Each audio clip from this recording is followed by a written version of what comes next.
Well, hello and welcome to another edition of the Dinner Club, and our weekly podcast. And sliding into home plate, we have my good friend Michael. Greetings, Michael. How are you doing? I'm doing pretty good. Uh, I've been keeping up with all of the one-on-ones that you've done this whole week. That's pretty good stuff. I was commenting a bit. Yeah. I'm glad. I'm glad at least someone in the gang is watching the rest of the gang. I know Joe's been watching a few of them as well, which is great. And I'm actually having a lot of fun doing them. It's coming a bit fast and furious, though. I mean, tomorrow I've got two to do Are you because, going to do them both live? yeah, I'm gonna do them both live. It's just much easier to do it live. And because of the time difference, I'm doing Brian J. For me, it'll be 12 noon, but for Brian, it'll be like 7 o'clock in the evening or whatever. So, and then Okay, I'm having Wayne Watley later on the same afternoon. So it'll be like a 2 hour gap in between the shows or something like that. so it's like 11 o'clock my time, right? Say again? It'll be 11 o'clock my time. Wait, No, it'll be you're noon thinking here in the mountains. noon of the. It'll be noon, and it'll be noon here and 7 o'clock in Britain when I interview Brian. And then it'll be about that'll probably go for an hour and a half or 2 hours. And then a couple hours later, I'll be interviewing Wayne. And I'm really looking forward to that. I always encourage Wayne to be more to come into the jamborees, but he's usually busy on Saturdays. And frankly, I can't blame anybody who's busy on a Saturday. So, right. But Right, right. there we go. I did have stuff I want to talk about, but I want to wait for more of the group to get here before we do that. More of a full panel. Oh, well, not necessarily like six, but yeah, maybe four would be better. I don't know. I mean, but I'll tell you what. Uh, this week, uh, well, I suppose it was last weekend. Bill Maher seems to have shifted gears. I don't know if you watch Bill Maher or not. I'm subscribed to him on YouTube. I don't watch the show on HBO or whatever it's on. So I just see like snippets of it. But I mean, he's going, I haven't changed. The left has changed, and I mean, it's not untrue that the left has changed. But I mean, like Bill Maher's definitely swung further to the right in the time that I've been aware of his sort of brand of comedy. And Yeah. yeah. I Well, just you've heard from many panelists here on the Dinner Club that we should never dead name. That politics here in America is to the right, and not a lot of us are like truly even left of moderate. And so the fact that just the littlest you know Overton window shifts year after year have kind of put him more on the right. You know, we're all kind of very conservative for left anyway in our country, and there are some things that I think that I can't get totally on board with uh, that come out of some of the left circles, and he's just finding a little bit more of it. He's getting old, you know. Yeah, I mean, I know his whole brand is to sort of piss people off. I mean, that's and I get that, whatever works, that's his bread and butter. But I don't know, man. I see so many things changing and not in the right directions.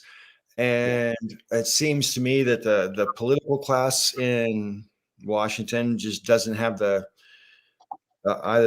the will or the means. I'm not sure which to be able to. Oh, here's Joe. Hi, Joe. Howdy. Anyway, as I was saying, the will or the means to really advance not just the agenda, but to stop the GOP advance. I don't mean the political advance in terms of elections and such. It's more about their nefarious things that they're doing, like denying the results of the last election. Oh, by the way, I'm sure you both have probably seen there was like a viral clip that went around of Trump on a golf course where he said he was the 45th and 47th president. Have you seen that clip? I hadn't seen it, but I saw something that was referring to him saying it. So I'm not surprised to hear it because I had a feeling. Right. Because to me, that's basically Trump conceding he lost the election. Right. Right. Yeah. So it's about time. That's all I've got to say. Yeah. Yeah. You know what I mean? About fucking time. Okay. Of course, I know that he has some way to talk circles around the fact that it's a concession. He's always speaking out of two sides of his face, even trying to claim credit for the vaccines and tell people to go get them. But I don't think they should be forced on anyone. And he just walks it back so much that it's actually trying to tell people, maybe don't. But I'll say out of this side of my mouth, please go get it. And then out of this side of my mouth, but you have every right to not get it. And I hear you. So here's the thing, and here's the funny part about what you're saying. Like, I was just talking about today. I was on Black Culture Geeks again, and I was talking about one of the most important clause in the English language is the word "but," because whatever comes after the word "but," to some degree negates the part that's in the beginning. Right. So the order that you say things makes a difference, because I've had these arguments with people, and they were saying, well, yeah, that guy did something bad, but he also did something good. I said, yeah, but what you're trying to do is by saying it in that way, you're minimizing the bad stuff by having it first, and then you're negating it with the but. If you did it the other way around, you say, well, they did a bunch of good things, but they did a bunch of bad things too. Now again, you're marginalizing the good stuff because you're saying they also did the bad stuff. So it makes a difference how you do that. So when he says, well, you should, yeah, the vaccine's great and all that, but you should be able to not get it. Yeah, he's negating the first part by saying it that way. My granddad used to say that not every time, but most of the time when people use the word "but" in a sentence like that, everything before the word "but" was bullshit. I don't mean to offend you, but right. Yeah, I'm not racist, but right. yeah, that's the kind of thing. Yeah. Okay, well, I wanted to do a couple of newer, different things and invite other members to do new things on the program. I mean, back in the day when Bionic Dance was on, she used to bring stuff on sometimes, and I thought, I should do that more often. And so now I'm going to do it more often, as a means through which we can have more things to talk about and advance the conversation about things we're already talking about. Like, Joe, you sent me that video from that guy with the ginger hair and a ginger beard the other day.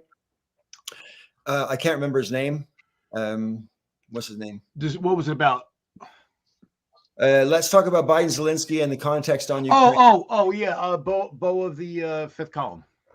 Yeah. Anyhow, so like anytime you see a good video, you maybe want to bring it to the show and talk about it. Just download it onto your computer, and bring it to the show. And as far as I'm concerned, everybody gets one every week.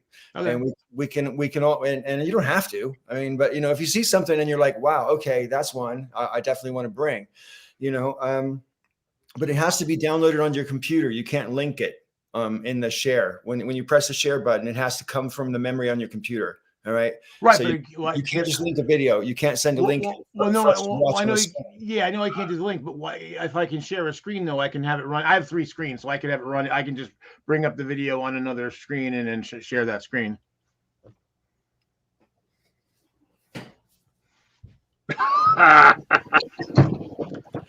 Oh, man. I don't know. I'm trying to be all high tech here, but yeah, whatever, man, whatever works. Like I'm saying, I think it's a good idea. And it will make because sometimes without even meaning to, we talk about some of the same things over and over, and I don't really mean to do that, and I'm sure we all don't mean to do that. Well, I mean, especially if certain things are in the news or in the current events for a while, sometimes it's kind of Well, yeah, that's inevitable. inevitable, of course. But I mean, like, I don't even want to count how many times we talked about Star Trek, Star Wars, Babylon 5. You know what I mean? Yeah. I don't really mind. How could I? I love that shit. But Well, I got something new. okay. I've got one waiting to go here. Okay, well, you go first. So I'm gonna bring this up now. This is just to preface this for people who come to it. First of all, this is on my channel, but it has been modified by whoever I downloaded it off of 13 years ago or whatever. So someone put some text on this video with like Windows Movie Maker version 1 or some shit like that. I didn't put that on there, and I don't agree necessarily with the points being made in the yellow bullshit text on this black and white film. All right, this black and white film was made in 1945, right after the war. All right, and it was meant to be shown in classrooms, and I'm pretty sure I saw this when I was a little boy in the 70s, right? So if that's true, because I don't know if I did for sure or not, but it sure looked familiar the first time I saw it. Anyway, we've all certainly seen educational films like this if you grew up during the 70s at all. So anyway, I'm going to add it to the stream. Here we go.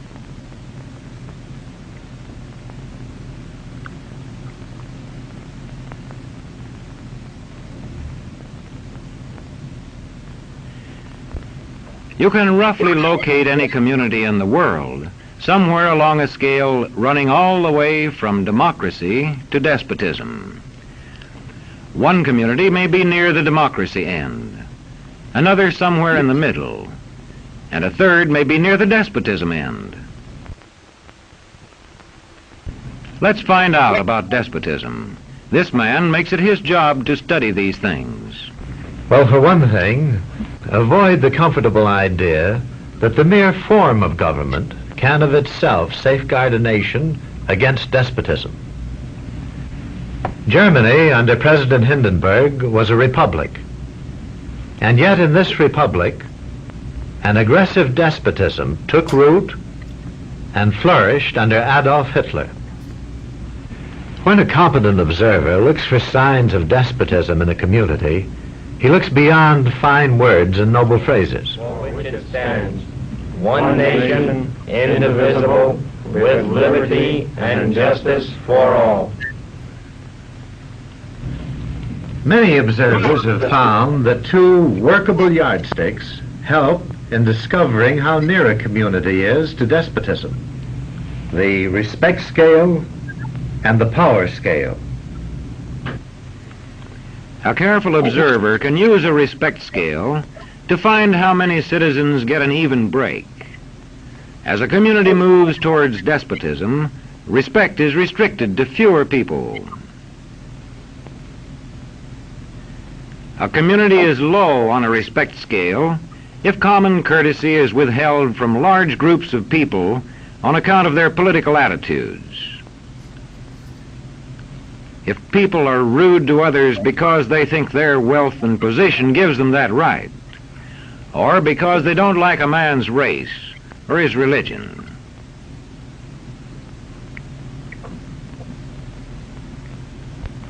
Equal opportunity for all citizens to develop useful skills is one basis for rating a community on a respect scale. The opportunity to develop useful skills is important, but not enough. The equally important opportunity to put skills to use is a further test on a respect scale.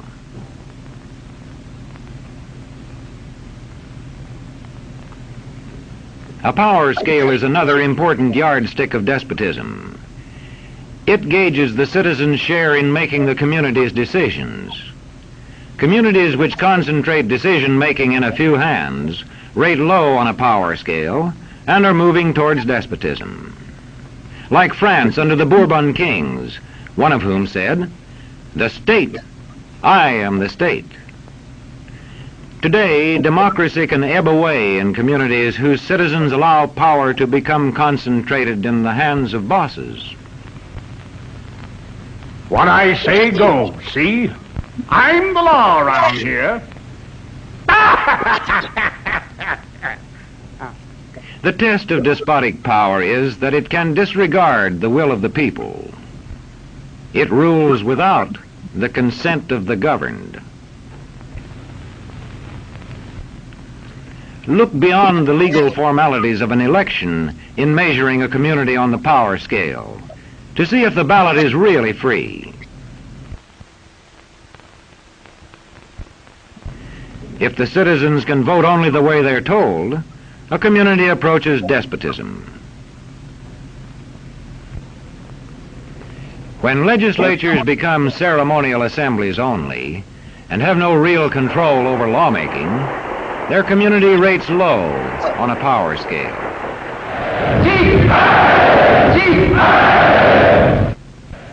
In a downright despotism, opposition is dangerous whether the despotism is official or whether it is unofficial.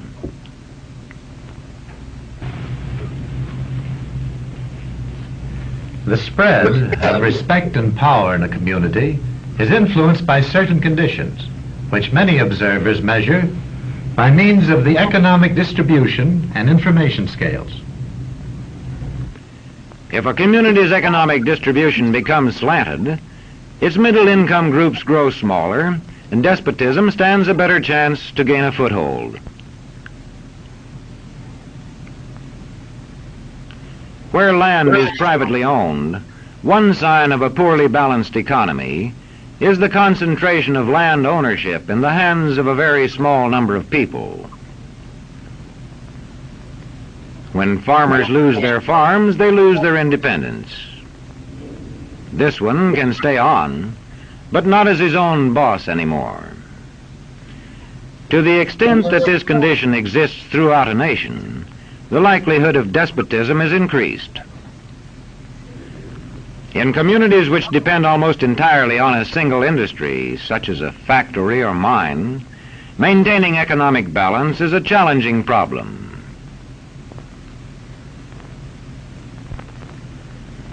If this condition exists over the nation as a whole, so that the control of jobs and business opportunities is in a few hands, despotism stands a good chance.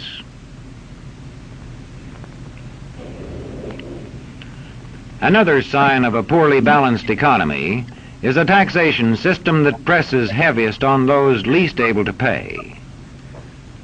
A larger part of a small income is spent on necessities such as food. Sales taxes on such necessities hit the small income harder.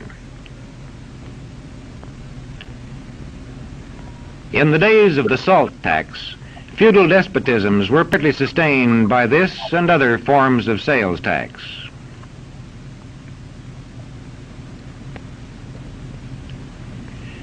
A community rates low on an information scale when the press, radio, and other channels of communication are controlled by only a few people, and when citizens have to accept what they are told. In communities of this kind, despotism stands a good chance. See how such a community trains its teachers. Bear this in mind. Young people cannot be trusted to form their own opinions. This business about open-mindedness is nonsense.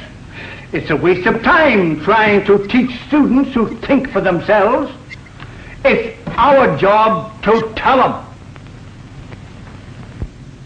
And when teachers put such training into practice, despotism stands a good chance. These children are being taught to accept uncritically whatever they're told. Questions are not encouraged. How can you ask such a question? Have you got a textbook? Yes, ma'am. Does it say here that our law courts are always just? Yes, ma'am. Then how dare you question the fact? Sit down. And so we aren't surprised when... But it must be true. I saw it in this book right here. And if books and newspapers and the radio are efficiently controlled, the people will read and accept exactly what the few in control want them to. Government censorship is one form of control. A newspaper which breaks a government censorship rule can be suspended.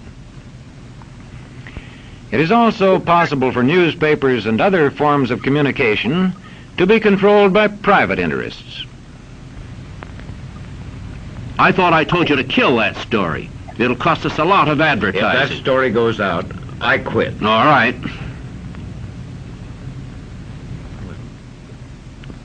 What sort of community do you live in? Where would you place it on a democracy-despotism scale? To find out, you can rate it on a respect scale and a power scale. And to find out what way it is likely to go in the future, you can rate it on economic distribution and information scales. The lower your community rates on economic distribution and information scales, the lower it is likely to rate on respect and power scales, and thus to approach despotism.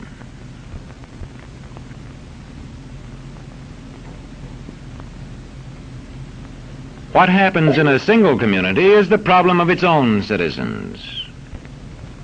But it is also the problem of us all, because as communities go, so goes the nation.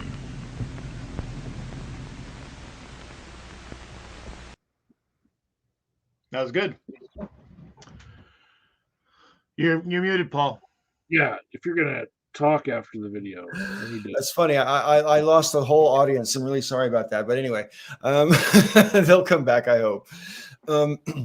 So when I first downloaded that like 12 years ago or whatever, I thought it was pretty compelling and everything. But now when I watch it, I think to myself, it's as if they looked at it and go, oh, here's how we take over America and turn it into despotism. And he did like step by step, all of those things. You know what I mean?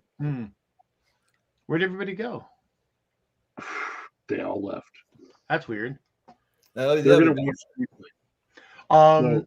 You know, the interesting thing that I thought of the whole time I was watching, because I agree with what it was saying, not necessarily those comments like you were saying. Some of the comments were added, they were not so hot, but the interesting thing about it to me is that, and we see this today, how one perceives those levers depends very much on where in society one exists. And this is actually part of the problem today. And this is what we talk about when we talk about privilege.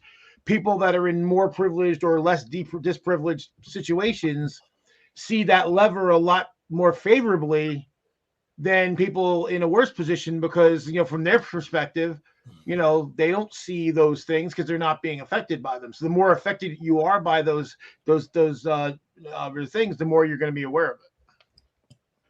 Well, I think you know, the very first like needle scale they measured was like the respect scale, and they say, you know, if communities, you know, if the people in the community all respect each other, then you're probably closer to a sort of democracy, you know, healthy democracy. And it seems to me that is like one of the core problems we got right now is that respect is, it's not just waning, it's evaporating at a pace, right? And that goes in every direction. I don't really know how to solve that because it's difficult to respect people who don't deserve it. Well, absolutely. And well, the thing is too, like, well, I was saying though, like, okay, this is the problem I've always seen with people in the right way, because it's funny. Everyone talks about the bubble. I think that's overdone, but there are bubbles that exist, of course. And like, I think I mentioned ages ago that there was a guy I was talking to online, and he was basically saying that he contended that the liberals were evil. And I'm like, well, why do you feel that? Like, I could see if you think they're wrong because you disagree with their goals and their policies and all that, but why do you think they're evil?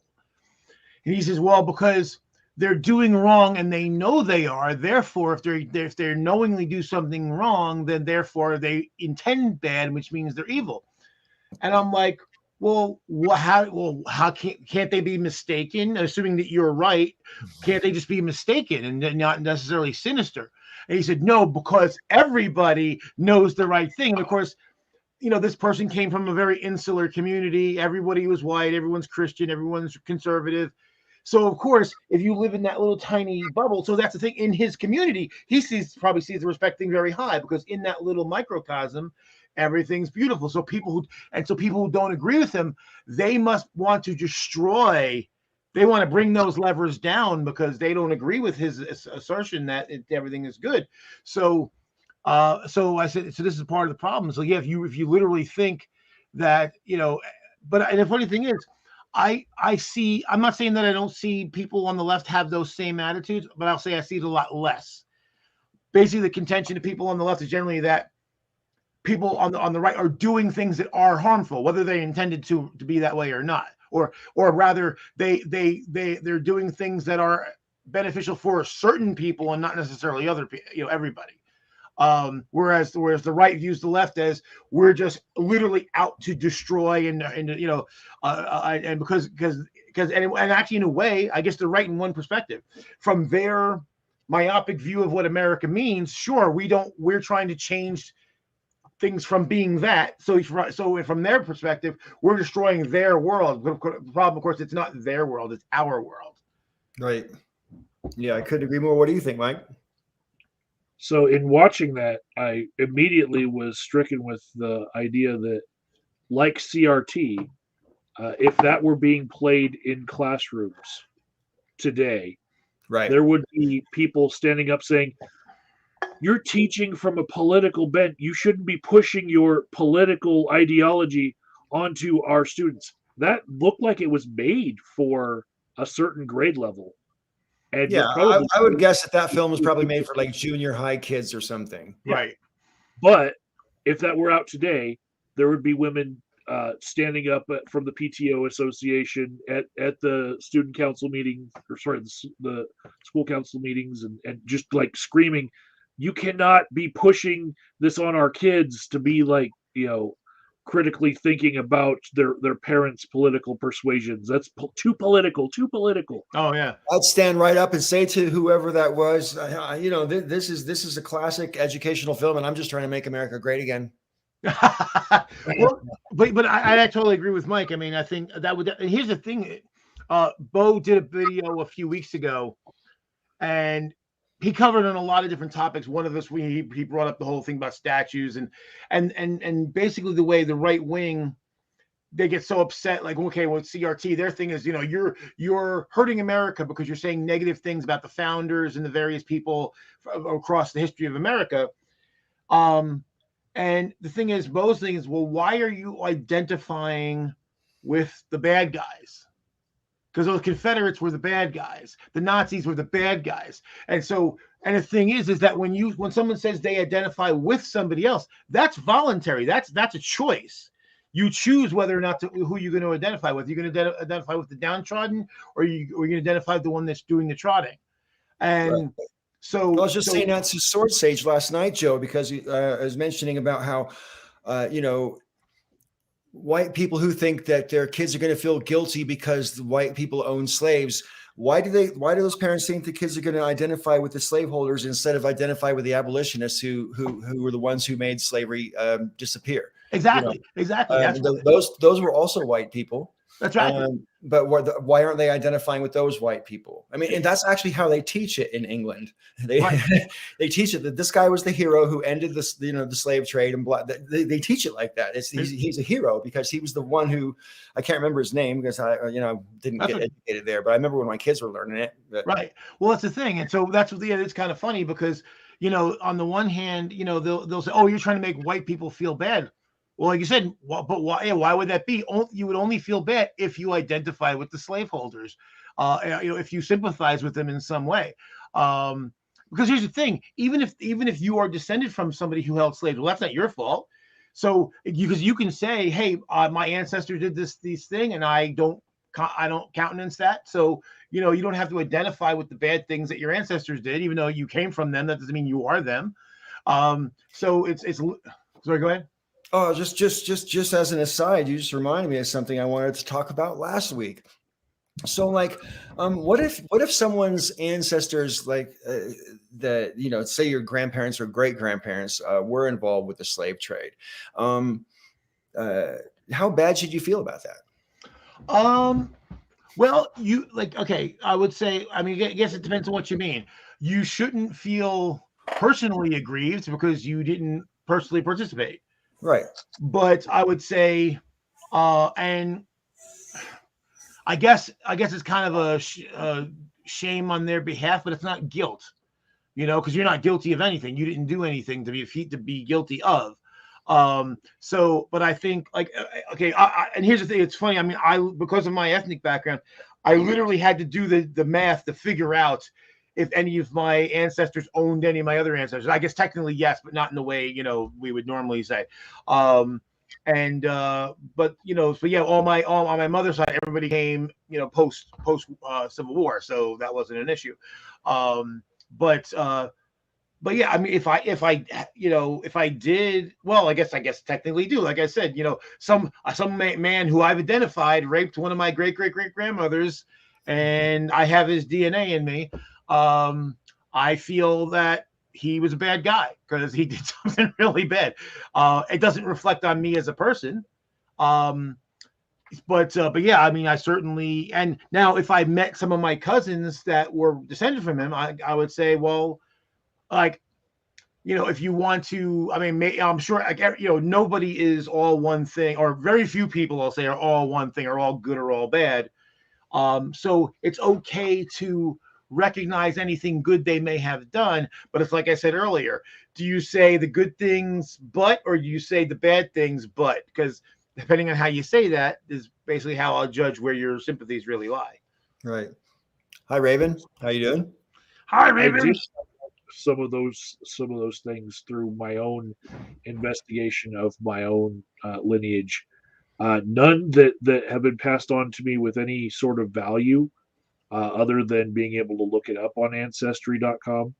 But some of my ancestors had Irish peerages and American peerages, and this is a form of a royal title that was bestowed by the British, where they didn't own that land, but they would make someone the baron of that land. So in my lineage is Baron Baltimore. Oh wow! Right, which over here in America, the city of Baltimore, that was a peerage. There's also in Ireland, Baltimore. So Ireland wasn't owned by them, but they basically chopped it up into sections and said, okay, you who are one of us, you're now in charge of that we don't own. Right. And that was part of slavery. It was like white on white slavery. But then here in America, it turned into white on black slavery, because they'll take slaves from anywhere at that point, right? Cheaper they are, the better. And I found that out, and in looking at it from the perspective of this year and where I am, I would never want to, like, say, apply for that title to be resurrected. All peerages were actually nullified by Parliament, some like over 100 years ago, right? So peerages were they were considered to be bad because we didn't own that land, but we gave people royal titles to be able to take taxes from people and bring it back to the queen. That was a bad thing we did. Right. And so, I would never want to be, tied to that title as being like part of the lineage, by trying to resurrect it and say, I'm like the 15th Baron Baltimore. Right. I'd have to fight with all my cousins for the title for one, but why resurrect something so horrible? Right. Right, exactly, and that's so that's the thing. So that's a good perspective, and again, you're not responsible for what your ancestors did. You're just here. Yeah. So speaking of resurrecting something horrible, hi. How's everybody? Hi. I had one more thing about that video. One of the things that I noticed is, because it was made in 1945, the words "under God" were not in the Pledge of Allegiance. Right, I noticed that too. And while they're talking about how it's not right to be, pushing our privilege, and like that checklist said, are there any Hebrews in your party, in your dinner party? Check here. Us atheists, us here now have to endure a pledge of allegiance with under God in it. So really, like, I'm pretty sure that another person would stand up at these school board meetings and say, "Hey, the pledge in that video is wrong," and we have a right to say, to have our kids say under God, and to have all the kids say under our God, the God that we mean, not Allah, not Buddha, under God, capital G, fucking Christian country that we are. Oh yeah. Well, and that's the thing. What's really funny is when they say shit like that, it's like, look, yeah, you have the right to say whatever the fuck you want. You can say and mean that, but that's the thing. The rest of us have the right not to. That's what the First Amendment's all about. But you're right. There are people in this country who literally think the First Amendment is the right to be a Christian. Yeah. And it is that, but it's not just that. I know people who served this country, who are veterans, who won't fly an American flag anymore. And I, for one, will never say that Pledge of Allegiance so long as it has under God in it. Mm. Well, you could just skip that part out. If anyone puts a Bible in front of me and wants me to place my hand on it to swear anything, I will smack the Bible out of their hand. I won't just refuse to put my hand on it. I'll say, you have disrespected me by trying to force me to put my hand on that Bible. Here's the thing. I can't say the truth unless I do that. Here's the thing with like that. I wouldn't go that far myself because it doesn't matter to me, because it's just symbolic. So I mean, it could be a cookbook, it could be a Bible. I mean, it doesn't matter. It could be a mackerel. It doesn't matter because it's just symbolic. So that symbol is something to me, and I will attest. I will never swear on a Bible. I will attest. I will. Well, I mean, I would put my hand on it because it doesn't matter, because it's just a symbol. But I would still either say attest or affirm. Yeah. Now the other thing too, it's kind of funny. There are people who believe that if you don't actually have your hand on a Bible and don't say "So help me God," which of course, "So help me God" is not in that oath, and any of the oaths at all. Truman started the tradition of saying it, but it's just tradition. It's nothing. It's not legally binding. It's not in there. And same thing when you affirm in a court of law, you do not have to put your hand in the Bible. You can just put your hand up and say that you swear to tell the truth, the whole truth, nothing but the truth, period. But George Carlin had a whole riff about that. He said, if they tell me to put my hand on the Bible and I, you swear to tell the truth, I'd say yeah. And I would just lie because the Bible doesn't mean anything. Yeah, he said, what about if it was a backwards? What about if the Bible was upside down and backwards? What about if half the pages were missing? Oh yeah. What about if you put your left hand instead of your right hand on it? I mean, it's just like, all of it. Well, that's the other thing too, because some people think it has to be, I mean, just it has to be a hand. There's nothing special. There's nothing magical about the right hand. In fact, if anything, I think my left hand is more magical than the other.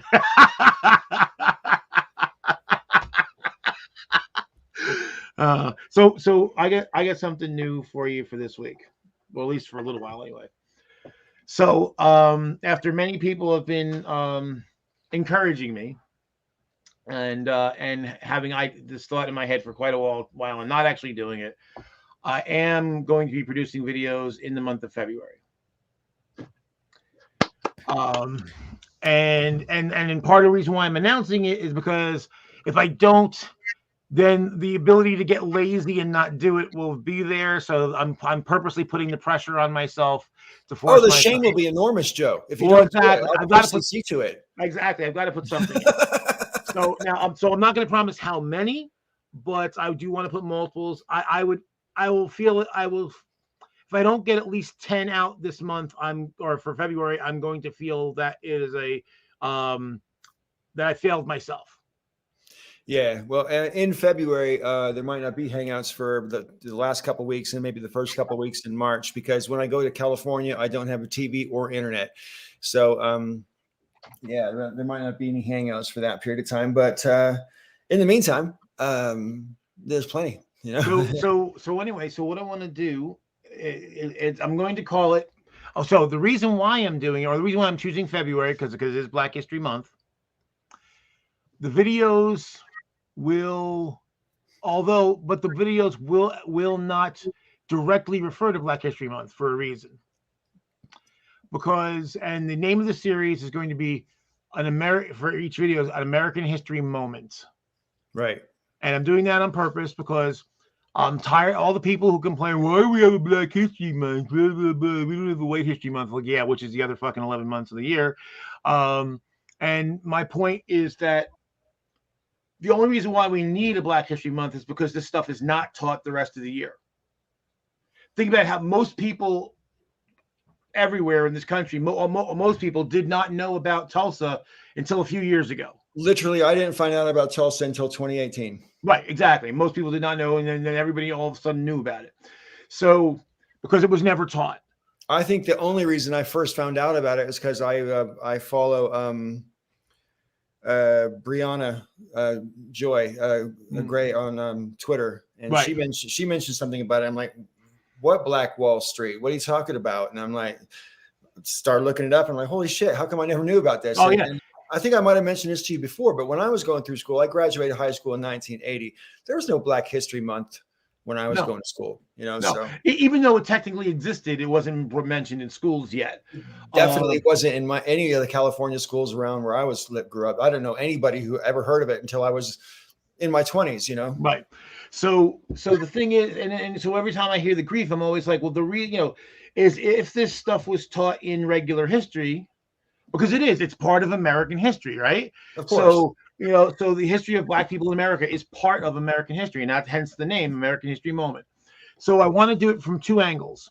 And the videos are going to alternate. I'm going to have a positive video about the accomplishments of a Black person or a group of Black people in America at some point in time in our history, followed by, because here's the thing about Tulsa. We all know now, most of us know about Tulsa.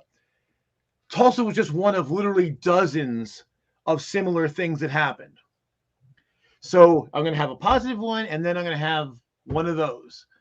And because I'm trying to bring the juxtaposition of that. Because what happens is a lot of people will point to history and say, well, certain Black people came up and did stuff. Well, why can't the rest of you? Well, I want to demonstrate why, because there was a concerted effort, intentions to prevent that from happening as much as possible. And so the more people see that and understand it, they'll understand why we are where we are today. So now, and the final video, however how many videos I end up doing, the final, I'm gonna end on the downer on purpose, and because the point is that we still have ways to go. And the last video will be a story of an atrocity that affected my own family. So it'll be very personal and something that happened. And again, it didn't happen, in the 1880s. It happened, like about 45 years ago. Right. Wow, that's bad. Well, one thing that this reminds me of is, there seems to be a conversation happening in America about how, we don't want to teach history that'll make the people feel bad about our history, right? Now, here's the thing. As you all know, I recently lived in the UK for 31 years, and my kids went all the way through school in that system. And they teach you about the history of Britain. And there's not a lot of countries in the world that have a darker history than Britain. I mean, and they've got more than 1,000 years of it. Do you know what I mean? So I don't understand this urge to shrink from the ugly stuff. I mean, you can pick any number of kings. Half a dozen kings were horrible tyrants and brutalized their people.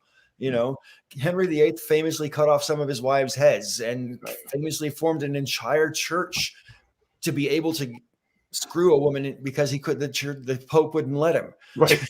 Do you know what I mean? I mean, they have history, and the history of imperialism is brutal. I mean, if you really want to learn it, it's brutal. And the reason why we have a problem facing it ourselves is because we're still doing it. Well, that's right. Right. We have 800 military installations across the world in other people's territory. Nobody has one in ours. We're still enacting these things. We are basically the world police You know, Even the though reason why we even have though to it's all of our even though stuff is we're brutalizing the world. well, and even here at home, I mean, again, I was talking about this earlier today, that because people have asked me, when will we be done paying for the sin of slavery, the sin of what would happen to the indigenous people here, and I said, well, sometime after it stops happening. That there's not a lot I kept from religion, but the one thing I do remember from my time as a Catholic was that if you wanted absolution, you had 4 things you had to do. 1, you had to stop doing the behavior, whatever it was. 2, you had to acknowledge the behavior, including admitting that it was wrong. 3, you had to apologize, make contrition for the behavior. And 4, you had to make amends for the behavior. And so we're still stuck at 1 and 2. So, doing either of them. And so, basically, so it's like, yes, and I'm sorry, I can't give you absolution for a sin you have no intention of stopping. You just really explained to me, though, how Protestantism's kind of took off, because I can really see the appeal of having, cutting out the intermediary of the priest and just saying, hey, man, I can talk to God myself. You know what I mean? I don't need all this bullshit. I can tell God I'm sorry myself.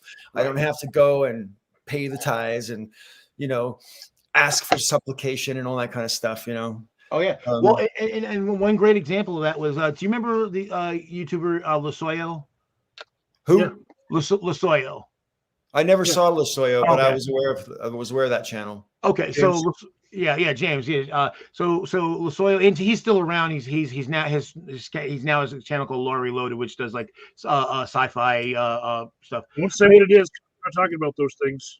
But anyway, so, and then there was another guy, Rancan Campbell, who was this brutish, Canadian douchebag, who was like this he's a fundamentalist, never read the Bible, but he seemed to think he knew a whole lot about Jesus, although he was so unlike Jesus. He would give Trump a run for his money. And the thing is that Rand Campbell had this propensity not only to be nasty to atheists, but he had a propensity to be nasty to other Christians. Because again, he was a brute. He was kind of just big asshole. So he was pretty nasty to James fairly often. And so we had a hangout, and James was like, well, are you going to apologize for what you did? And he was doing this like, well, God's already forgiven me for that, blah, blah, blah. And I was like, excuse me, but you behaved that same way just a few minutes ago. You're still doing it now. You cannot get absolution for something that you're still fucking doing. Even in Protestant theology, you can't get absolution for something if you fucking haven't stopped doing it. But this is the thing. You're right. But they say, oh, well, I got a relationship with God. I know God forgiven me. Really? Oh, isn't that amazing that God's always forgiven you, no matter, and then you always have confirmation somehow that no matter what shitty fucking things you've done, God's forgiven you. You're muted, Paul. Yeah. No, I was just saying it's like a get out of jail free card. It's my I don't have to feel guilty mechanism that people rely on. I think a lot of them, and that's exactly why they don't like the uncomfortable subjects, because they don't like to feel guilty. And even though they don't need to feel, that's the thing, you don't need to feel guilty unless you're identifying with the bad guys. And they do. That's the thing, they do. That's why they got their Confederate flags and their Aryan nation symbols and all this shit. I'm not even really sure if all of them really do. Honestly, there's so much people that, in my opinion, and this is totally arrogant to say, and I realize that, but it seems to me like a lot of people are being sort of led around by the nose in terms of, in terms of their, it seems Fox is only one example, and it's the most well-known example of this tendency. I mean, I see people on the internet spouting things which virtually come right out of the mouths of Tucker Carlson or Sean Hannity or whatever. They literally like they're not even thinking for themselves at all. They've turned it off. Yes and no, Paul. Well, yeah, but remember, they go to that channel because it was saying the things they were already thinking. It justifies, it rationalizes what they already had. And this is the reason. That might be why they went there in the beginning. But I'm not necessarily sure it's why they keep watching. I think Fox has changed so much over the past 25 years. There's no way 20 years ago that Fox would have said, that when the year 2000 election happened, there was no suggestion by anybody in the media that the election itself was bad. It's just should you count a Chad if it was hanging and all that bullshit? If you were watching a trusted news person, somebody that you've been watching for a decade, and they've never they never steered you wrong. If they came out with crazy bullshit one day, odds are you're going to buy it because they've never lied to you before. Or at least I think they haven't anyway. But remember also though, look at Trump though, because a lot of people who were not politically active came out of the woodwork to vote for Trump. Because again, he justified and rationalized all the shit they were already thinking. This is the thing. This is why, like when after the election happened, I didn't think Trump was going to win, but once he did, I also wasn't surprised. I was upset, but I also wasn't surprised. And then I know again, a lot of people were like, "Oh, this isn't who we are," and I said, "Where the fuck have you been? This is always how we've been. This has been there for a long time. This shit's been metastasized for 400 years. So, the fact that the tumor has shrunk a little bit compared to where it was before, but the tumor is still there. And so I wasn't surprised. That's like, and actually, Dave Chappelle was the guest on SNL right after that, and Chris Rock. Then they did a bit, and they were basically doing like election night, and all the white people were like freaking out, and one of the white people goes, "I can't believe America is this racist." And then Chris Rock and Dave Chappelle look at each other, and he started laughing like, "You fucking silly white people." I don't know. There's so much happening that I don't really think we can look forward toward the 2024 elections. I mean, Tommy from the Bronx was in the room a minute ago. I don't think he's still here. And he said that Trump won't lose the 2024 elections. And, I don't even think Trump will be running in 2024. I think the whole thing is a farce, and it really pisses me off when any news organization in 2021, obviously just gone, is already talking about the horse race for 2024. It's like, fuck off. We just had an election. Don't start this already. We got 2.5 years before we have to start having these types of conversations. It's been that way for years, though. It's been that way. That's not new. It's been like that for quite a few election cycles now. It's bullshit, man. It's complete bullshit. It's actually destructive to democracy. Is because you're not paying attention to what's happening right here and right now. You're always pitching forward. And it also says too that the media didn't learn anything. So obviously when Trump was first running and they gave him all that free attention, because he's newsworthy because he does crazy shit, and then we think it's funny, and he doesn't, and it's not harmful because he doesn't have any chance to win, right? So. Right. And so then after they all kind of flagellated themselves for a while, oh, we made such a big mistake, we shouldn't have done that, and now they're doing the same fucking thing again. Yeah, they do the same thing again. I agree. And it's not just about Trump; it's about all of them. It's the Marjorie Taylor Greene and the whole bunch of them. I mean, they have elevated these platforms, these people's platforms. Now, some people's platforms who are on that side, who are nefarious, deserve to have their platform elevated because of their despicability, like Matt Gaetz, for example. Good example. He deserves the bad press he's getting because, Yeah, exactly. Trafficking in minors is not okay. And see, that's the thing I think is kind of funny, that the right wing has been for decades tried to make the left out to like, we're the immoral people. We don't care, but we don't have values. We don't have morals, blah, blah, blah. We're horrible. But most of these horrible things that come out, not all, but most of them, it's all people on the right. And so we know it's massive projection. And I remember Bush II was president. And that's when Henry Jefferson got caught. He was a Democrat, got caught with like $90,000 in a refrigerator in his office. But at the same time, there were like 7 or 8 Republicans that got caught with other shit. Like Bob Dornan, Bob Dornan ended up going to jail, and a bunch of other people. And so if you started going, and I've seen this happen where somebody would say, well, Republicans, you have this. Well, Democrats have Henry Jefferson. Well, there's another Republican. Well, it's Henry Jefferson. And then there's another Republican. Henry Jefferson. It's like, excuse me, you can't keep using it. You can't say these are equal by pointing to the same guy over and over while we're piling up the stacks of miscreants. So yeah, there's a small number of miscreants on the left and a whole bunch of them on the right. I wanted to say hello to Joe Broccoli. Joe Broccoli is watching. I don't know if he'll take part in the chat or not, but he's watching. So, hello, Joe Broccoli. Oh, Sorry, I didn't mean to interrupt. Keep going. And his cousin Henry Asparagus. I don't know. I'm just making shit up. Maybe. But so yeah. Okay, so there's a subject in the news recently that I think we obviously need to cover during this week's podcast. Stephen Breyer has finally decided to retire, and good thing too, because if they don't get this sorted out before the 2022 election results, then if the Republicans take over in the next 2 years, they'll never get a justice through. And that's a separate issue almost by itself, because there's always a possibility that another justice availability could come up during those 2 years. But as everybody here, I'm sure, is aware, a lot of people have their pants on fire because, Joe Biden announced that he was intending to pick a black woman for the Supreme Court. Now, this shouldn't surprise anybody because he ran on this as an election promise. And so Right. Promises made, promises given, delivered as far as I'm concerned. Right. And, Yeah. and frankly, if he didn't deliver on this promise when an availability came up, we'd never get back in.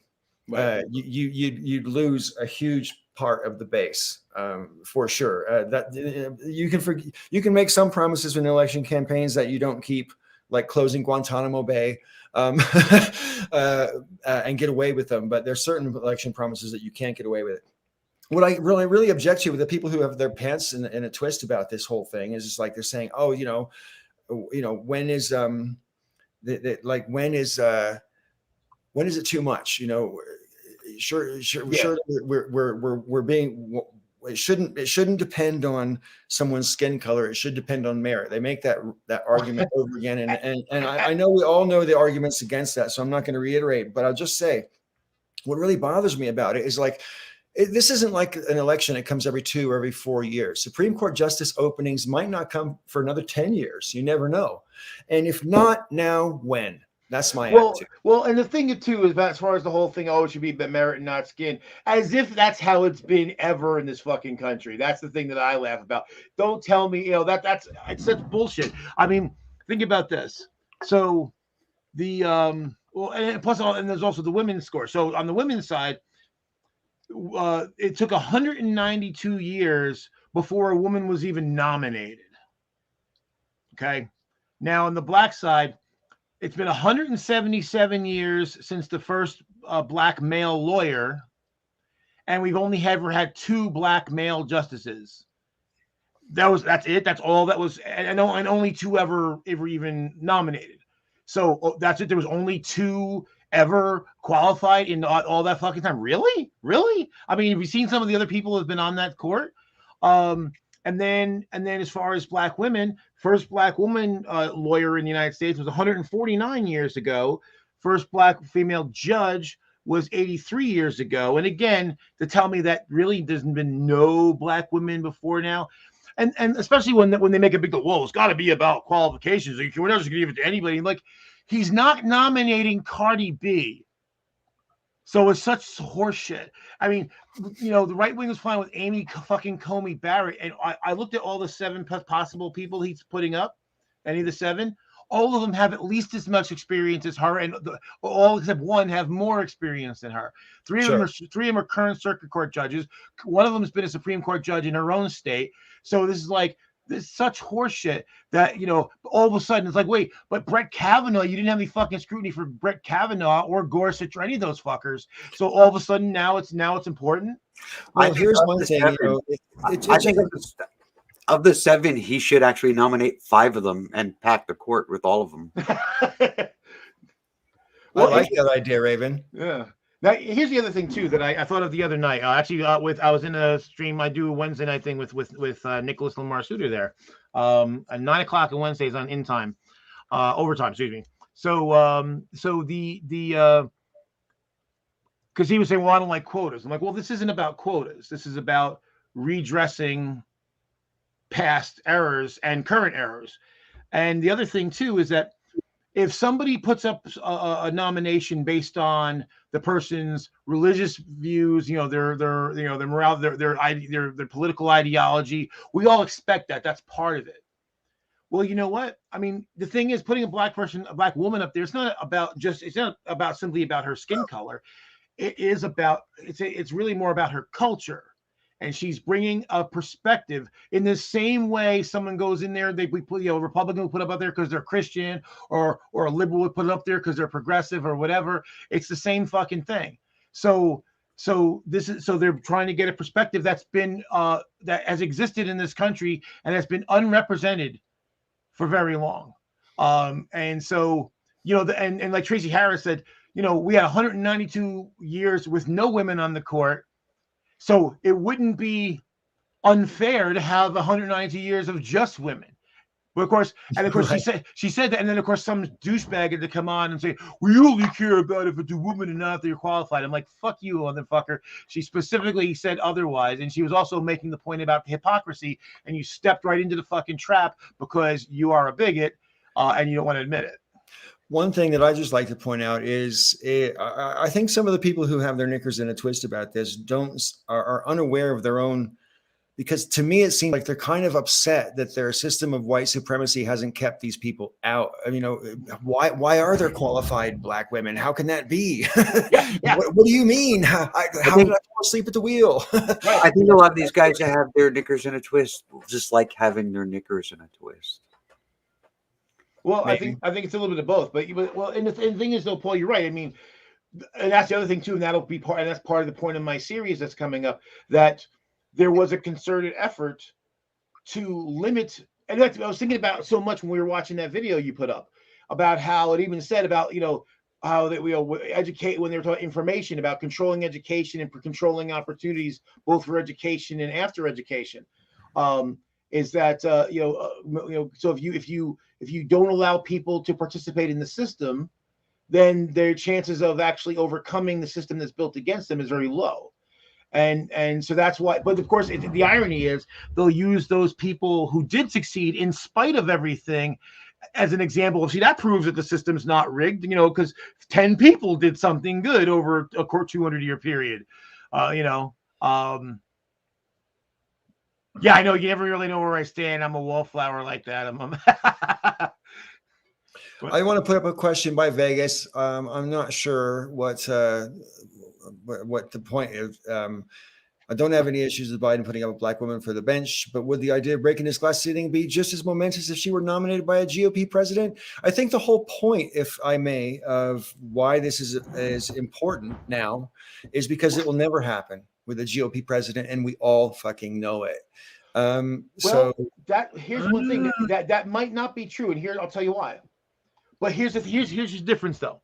See, Amy Coney Barrett was put up there not to advance women's issues or the rights of women. She's put up there so that they can get rid of Roe v. Wade with a woman on the court. Exactly. So they're literally putting her there to sandbag women's issues because she's got that right-wing Christian attitude. So also, let's not forget, though, that the very first woman that was nominated for the court was Sandra Day. She was nominated by Reagan in 1981. Right. So, and that's something that is celebrated, that she was the first woman that was nominated. That's right. And the funny thing about her is that, of course, they put her up there because they expected her to be a strong conservative. She drifted over time once she was free of to be on the ground. And that's why the lifetime appointment is actually kind of important, is that once she was free of that, she actually drifted toward the left. She wasn't a hard left, but she leaned left for sure. And then she didn't start out that way. Well, I mean, Vegas obviously is incredulous at my point of view there, but that's fine. We're free to disagree, but I honestly don't see, certainly not in the medium or short term, any GOP candidate who would think it was within their interests to put a black woman on the bench. Here's the reason why. Because again, they like to do little half measures to try to they can deflect the charges that they're racist. They do stuff like this all the time. That's why Alan Keyes was there. He had no chance of actually getting anywhere. That's why Ben Carson was there, same thing. That's why I forget the other fucking guy in Florida. But anyway, this is why they do these little half measures, and this is also why they're all freaking out, because see, when they put people up there, it's always tokenism. Clarence Thomas was tokenism. So and he's a shit. I've talked to a lot of lawyers, and they're like, he was a shitty jurist before he became Supreme Court Justice. He's even shittier after he became Supreme Court Justice. But they did this to try to deflect the charge that they're racist. And this is the difference. If they actually put up, and the thing is, there were actually conservative black people, black men that they could have put up instead of him, that actually would have actually been garnered respect, even if we disagree with them. But they don't ever fucking do that because they don't want to. They want someone who's going to maintain their system, that, pro-Christian, pro-male, pro-white system, that's what they want to maintain. And pro-rich, don't forget that. So they're going to keep doing that. So as long as they can find the person that they can plug in to deflect, and it's like that fucking sheriff, that black sheriff from Texas, who when black BLM marches were happening, was going out there and saying, well, if these guys just follow the rules and blah blah blah, nothing bad, it's like, yeah, fuck you, Mr. I've never, I don't say I never, I've only twice ever called another black person an Uncle Tom, and he was one of them. Wow, that's got to be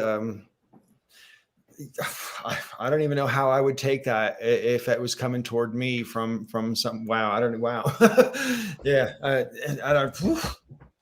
That's got to be like pretty.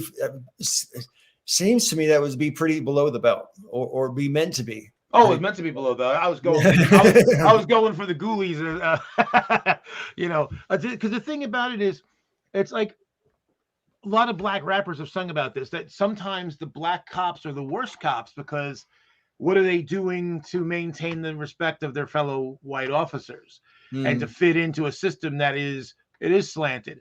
So they got to work twice as hard, to kind of, stand up. Joe, did you ever watch that movie by Spike Lee, Black Klansman?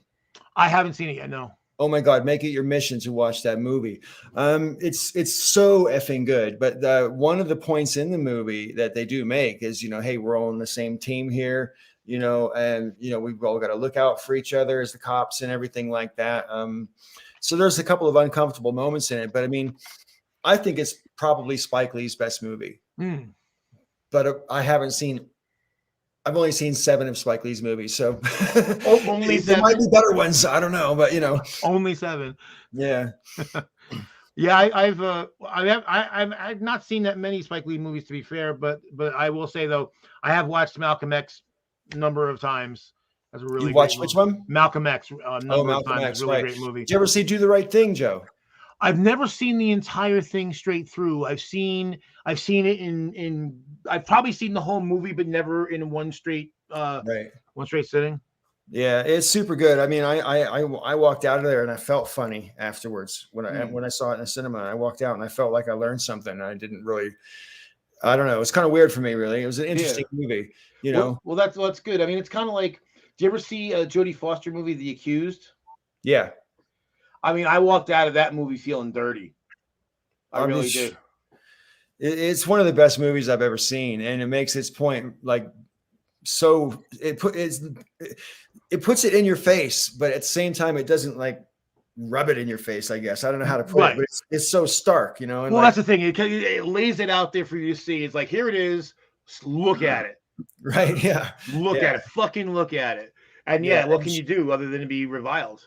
And she totally deserved the Oscar for that performance as well, I got to say. Exactly. Hey, I'm going to change the subject slightly. Michael, what were you going to say? I was just going to say that on the topic of the quota of picking a black woman for the Supreme Court. Sure.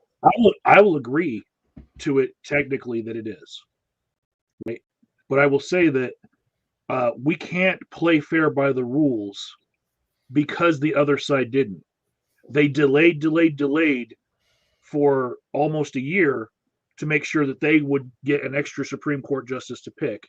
And then they rushed to nominate and confirm a Supreme Court justice with like days before an election, they don't play by the rules that they That's right. they Yeah. try to.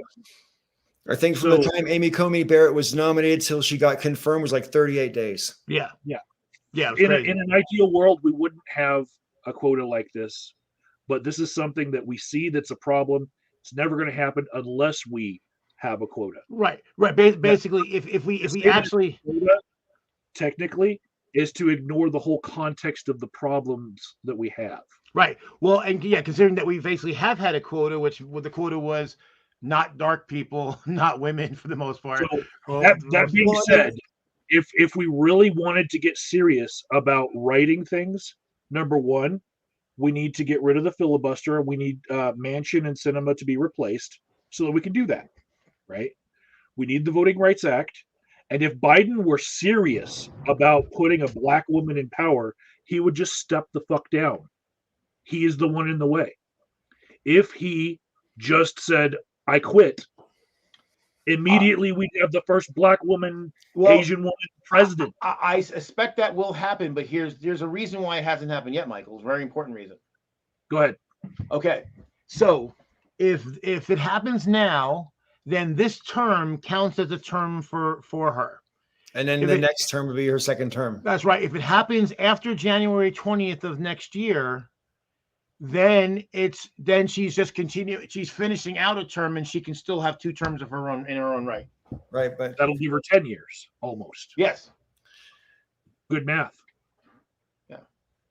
This far out, I don't even know if I necessarily want Kamala Harris for two whole terms, but I mean, I definitely don't want Trump. I'll tell you that for sure. I don't want to engage in the whole horse race speculation this far out that I just complained about people doing, half an hour ago. But at the same time, it's 2024 just looks bleak no matter how you slice it. That's all I got to say. Anyway, Michael, getting to your point about the quota, I'm uncomfortable with the term quota, but it just seems to me, I mean, we just had 3 whiteys in a row. So, we have a pretty diverse country. I think it's okay to deliberately diversify the next pick or couple of picks, even as far as I'm concerned. Yeah. You know what I mean? Because and actually the idea that I said earlier, I didn't remember it until later, but if you remember when Judge Sotomayor was seated, and she basically said that that's what she's bringing. It's not just because she's a brown person, that she's bringing a unique perspective that has never been represented on the bench. And I think a black woman will do exactly that.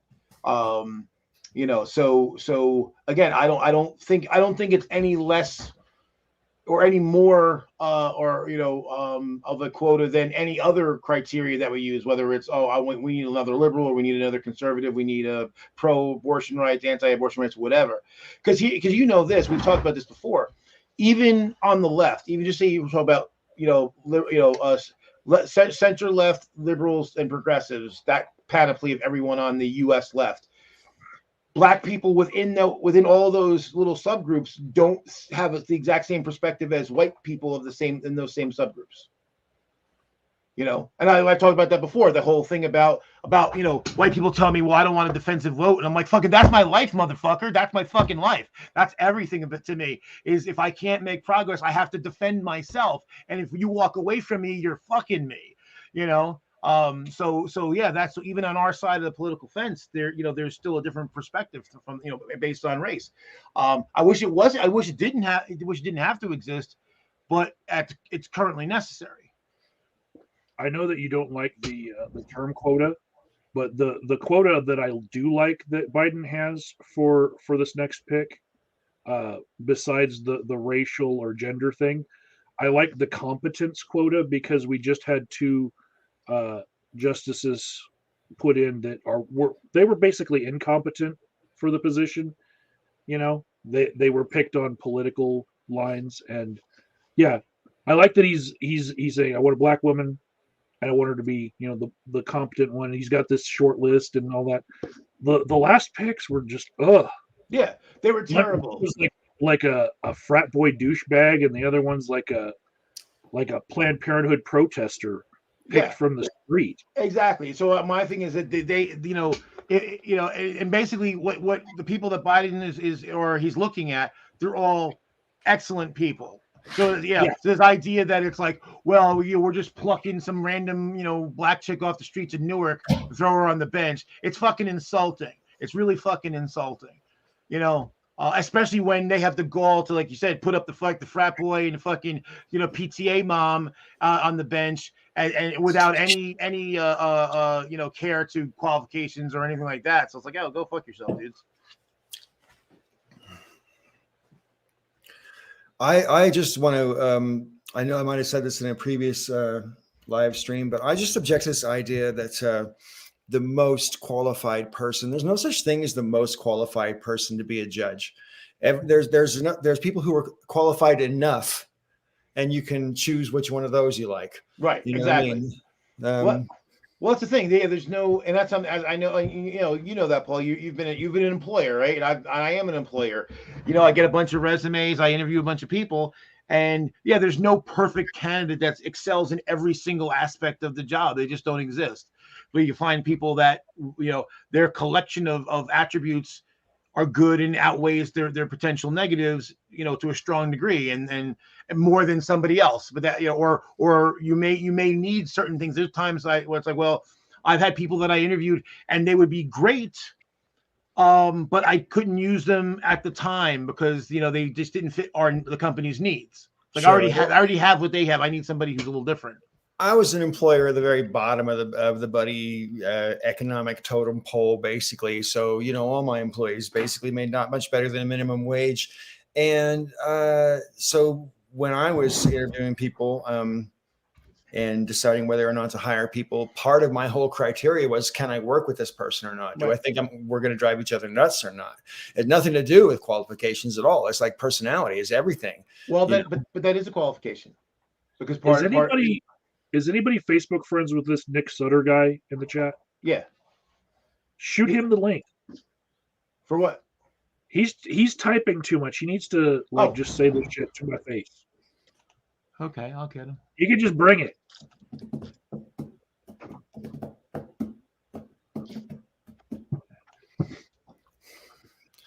On the case.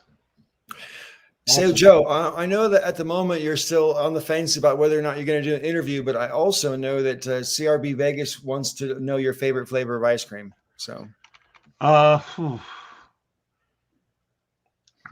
a good question. Well, do I even have a favorite?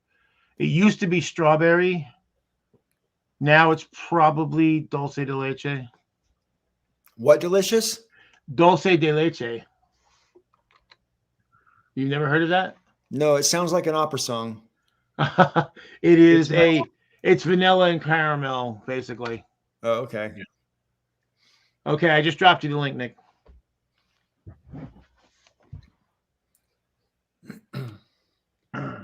I saw parts of Sue's interview, and I saw parts of Marco's interview. I can't really pin down what my favorite flavor is, and just thinking about it, I had like 4 different flavors float through my head. I'll say, when you go for vanilla, I like the homemade, like churned with one of those little machines vanilla. I made that type of vanilla I like, but there's this French vanilla that comes like in a tub that has the little like bits of black the seeds, the seeds. I don't so much like that one. I like just the home churned vanilla one. Like, I think maybe it might be frostbite of freezer burn of the ice cream. Just like in general, over time it loses that freshness. So, well, the one with the little black bits in it, that's vanilla bean. That's a different flavor than vanilla. It's a slightly different flavor. Well, I've seen French vanilla have the little bits. I mean, they're both coming from vanilla, just that one included the seed pods and the other didn't. But it's more intense. It's a more of an intense flavor, though. So, mint chocolate chip, Vegas. I used to like that. I have Denali Moose Tracks in my fridge right now, but I can't say it's always my favorite. It's just the one that I bought latest. There's another one. Actually, this is it's really Cold Stone Creamery. You can get like all the mix-ins. So we like to get Heath Bar, almonds, and caramel. That's pretty good. With extra Heath Bar. See, dulce de leche, it's not just like caramel swirled in. It's kind of like actually churned in and then extra swirled in afterward. So it's kind of a caramelly flavor.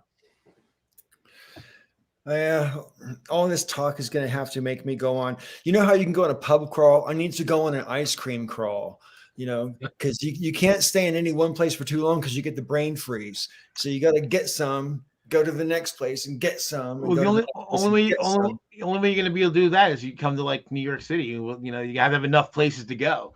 Yeah, right. That's true.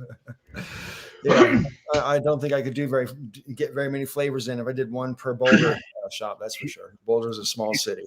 So. In Boulder, you could do a dispensary crawl. That's so funny, Michael, because my gal jokes that there's more dispensaries in Boulder than there are churches, and I think that's true. That sounds like a good city. Would be even better if an old church gets shut down and then gets converted to a dispensary. Yeah. So there was a Denver phone book, and the number of pages for dispensaries outnumbered the number of pages for lawyers. Wow. And it only took 5 years.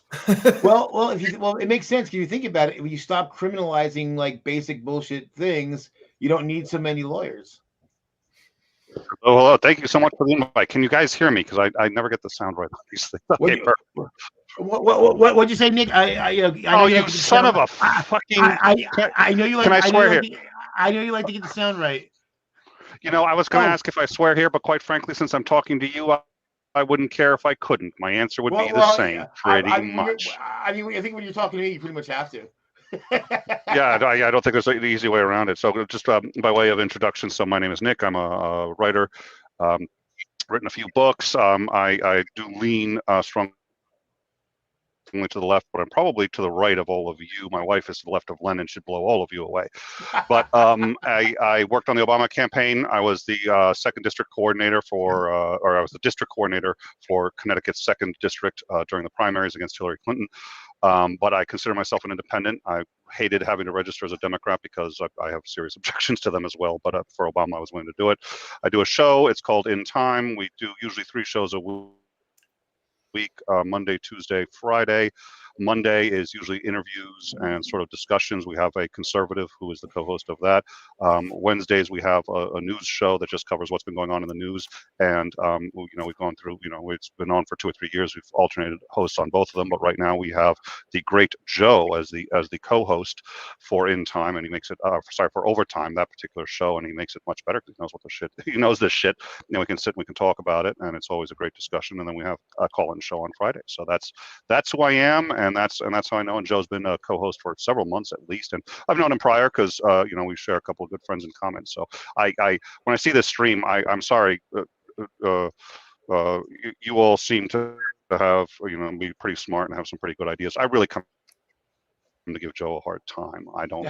There's very little in life that gives me more pleasure than that. So yeah. So that's why I'm like. Is there a museum in Egypt? Is there a museum? Tapestry should be returned to. That's actually, this is all, I for the show, we have a set and everything back there does have some significance of some kind. And every now and then we'll talk about the pieces there, but that's actually the set for the show. So instead of a blue screen, it's like a real thing. And these are the blankets because I'm moving things around and soundproofing and all that other shit at any given point. In fact, and then we got like the logo and various things of the show. Our very first episode, because we also do breaking news, our very first episode was one in which 6 Baltimore police officers were held hostage, and there was a firefight to try to rescue them, and we were covering it live. But what we do is we integrate social media and all these things into everything we do. So while we were covering the news and trying to fill time, we would go over social media, and we found this woman. She was outside and she was selling concessions. That is a basket on her head, which she has tied there, and that's M&Ms, Oreos, all that other stuff. So what we would do is, while we're trying to figure out what's going on with this hostage situation, we try to be as international as possible. So we have an audience all around the world. Let me get this straight. You were at a hostage situation where someone was vending M&Ms and candies. Well, we weren't at it. We were covering it, but we also covered the social media of it live. So we integrate social media into our news coverage, and we found this photo of her. She was actually inside the danger zone. You can see she's got a fanny pack, so she's got that filled with cash, and she was selling concessions to a live shootout in an attempt to rescue 6 hostages. So we sit there and say, okay, what does this tell you about American consumerism? So we'll talk consumerism. She's got to make a all that buck. other stuff as a top. Well, that's sort of what I'm saying, right? I mean, it's a bad neighborhood, obviously, because I mean, cops are getting held hostage. I'd be selling concessions, I guess. But so that's it. That's what we do. And well, the thing is, because otherwise the choices would be to stop selling, and like, ain't nobody got time for that. I just love she's actually just having such a good time, and we give postcards out to our patrons and supporters, and so this is one of the first postcards we ever sent out. It was just basically our very first show, and in between the 6-hour standoff, we were talking about the ethics of consumerism. Gotta hustle. Well, actually, what I like about that is it's just like the same thing that happens with people Hispanics. You know, the right wing likes to say, oh, but black and brown people are lazy, but yet we're out there, busting and hustling, doing all those things. Like, no, we're not lazy. We're just not necessarily in traditional jobs. Well, and yeah, I mean, look, you can find lazy people anywhere you want to, but what I've discovered is that when usually, and there's a lot of reasons for this, but usually when you see a white guy who's got problems, that's it, right? He's got problems. That's why he's having a hard time making ends meet. He's trying, but he's having hard times making ends meet. And sometimes it's because they're lazy, but usually it's because they've got problems. If it's a black guy going through the exact same experience, look, we all know, right? I mean, let's not pretend, right? He's just not trying as hard as he could. Is he really doing everything he could to, get off the welfare and get that free? Come on. And so it's same two people, same resume, same life experiences, different approach to the source of their problems. Oh yeah. Well, I mean, that's just, in hurricanes, white people find food and black people loot food. So exactly. Well, I like that one. That's a good one.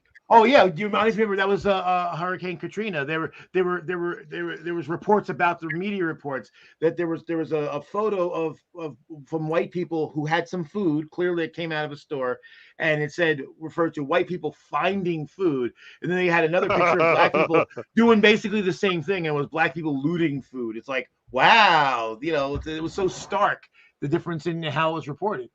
And to some of this, I mean, I've listened to your guys' show for a couple of weeks, and I've dropped in, and you guys have said things that I've disagreed with because I'm left, but I'm closer to the center than both of you, than all of you here. And Joel tell you, and I think my leftist bona fides are established, but I will push back on certain left principles I think may go a little too far, but one of the ones he pushes back and he puts something out there and I stomp it and then he goes, oh, and then we move on. He stomps the shit out of it just because he has fun. Well, yeah, so he enjoys doing that. But so I do think, I mean, one thing is I absolutely think some of it is overt racism. I do like to try to figure out sort of sorting racism versus just sort of tribalism and versus any other number of factors. Not that it's necessarily better. In fact, it's not. It's still a problem, and prejudice is in and of itself a problem. But prejudice is also how we survive. We live by prejudice. We live by finding patterns in nature around us and saying, oh, there's the pattern. And since our brains are geared for efficiency, not accuracy, we're going to find patterns that don't necessarily exist. That's how we invent mythologies and all these other things. And that's why, well, did you see the trees move twice and cows died both times? Must be God in the tree, yada, yada, yada. And so race is just an easy one to pick, right? Because color is so obvious. And so that's why we do it. And I think you can find good people who have fallen into that kind of trap. You find a shit ton of bad people too. So I'm not sitting there saying, and it's attractive to mean people, right? Because if you're a mean person, here's something that's self-aggrandizing. I am better than you by nature. By nature. That must feel awesome. That must feel so good. So I have to believe that it's a fun thing to do. But they're also actually, in my view, genuinely decent people who get caught up in it and who really believe it. And that's why eventually, if you talk to them enough and you engage them enough, they do come out of it because they want to be good people and they realize this isn't a good ideology. But it sucks. It sucks across the board. It isn't easy. And there are plenty of bad people too. So let's not pretend that's not the case. So there you go. I used to think that race was an easy thing too until Joe wasn't Mexican. Yeah. Yeah, Well, it's a running joke. Richard Coughlin started it, and then people have perpetuated it. Okay. I see. Well, I'll have to keep that one in mind. I'm sure that'll never come up on our show next week. Thank you for that. I already owe favors here. I like this crew. I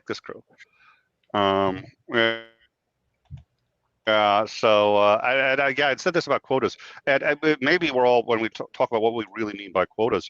I think where a lot of this comes from, this pushback against a black female justice and just sort of declaring it, which I'm not a fan of him coming out and declaring the next one will be. I think he's got to keep an open mind, but I don't think there's anything wrong with saying, look, it's important that we have one, we don't have one, so we're going to be. That's the direction we're leaning in.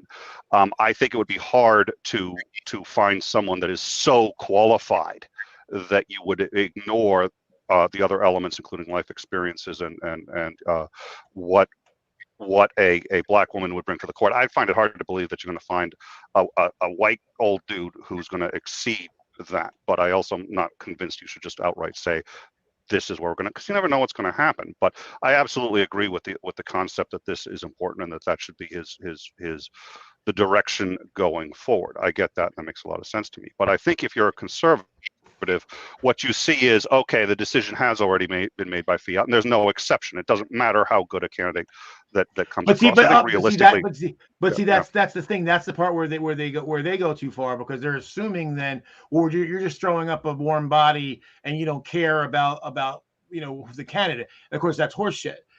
It's because obviously the whole idea is to put a good candidate up there, the one that'll get confirmed, and two that'll do a good job. Because this is the burden that every black and brown person in this country, and really probably around the world, or much of the world, in the white dominated part of the world anyway, carries, is that when if Paul goes somewhere and he does a fucked up job, no one's gonna say, oh, those fucking white guys, man, I don't know. But if I go there and do the same fucked up job, I don't know, we should about hire any black guys, because it wasn't Joe fucked up, it was black guys can't do the job. And this is the unfair burden. This is the unfair burden that we're always under. And I completely agree with you, but I think you're changing the language to how you understand it from what I'm saying here, which is how they understand it. The best argument that's been made. Hold on, because one of the best arguments that's been made was one that you made last week. And I'm sorry, I'm dominating. So, Raven, were you going to? No, I just wanted to say that what you had said was, see, the decision is already made by fiat, so they're just going to put anybody in there. Now, the first part of that, that's not what I said. Want to say that is what you said, though. Exactly what you said, Nick. I did not say so. They're just going to put anybody in there. That is not what I said. I did say it was made by fiat. Okay, if I said that, then that was an error. They were going to put anybody who meets that qualification in there. So my response is, my response is to what you actually said, though, and not what you meant. Right. So what I was going to say was, and they are saying, a context. By the way, obviously, I couldn't have meant, for example, even though I said it, I could not have meant that the decision's already been made, so they're going to put in a white guy. So when I say anybody, that has to be in a certain context. Right. Okay, fine. But I mean, they are saying it, though. They are basically saying they're just going to pull somebody and stick somebody in there. No, that's not their argument. But yes, it is. But they are. I mean, you can say they're not, and that's fine. But they are. I mean, the argument is that it won't be the most qualified. It might be someone who's qualified, and that's what I'm saying. The change happens. So Joe is making an excellent point, and I agree. And I think this is the point that they don't understand. It's a difference without a distinction. So what I was going to say, my response to that would be, if you want to say, or they, obviously they, not you, if they want to say, hey, a decision has been made by fiat, well, he is the president, and that's his job, is to make that decision. So what they think really doesn't matter, number one. Number two, it doesn't make any sense to take that leap and say he's just going to stick somebody in there, because that's where the bigotry comes in.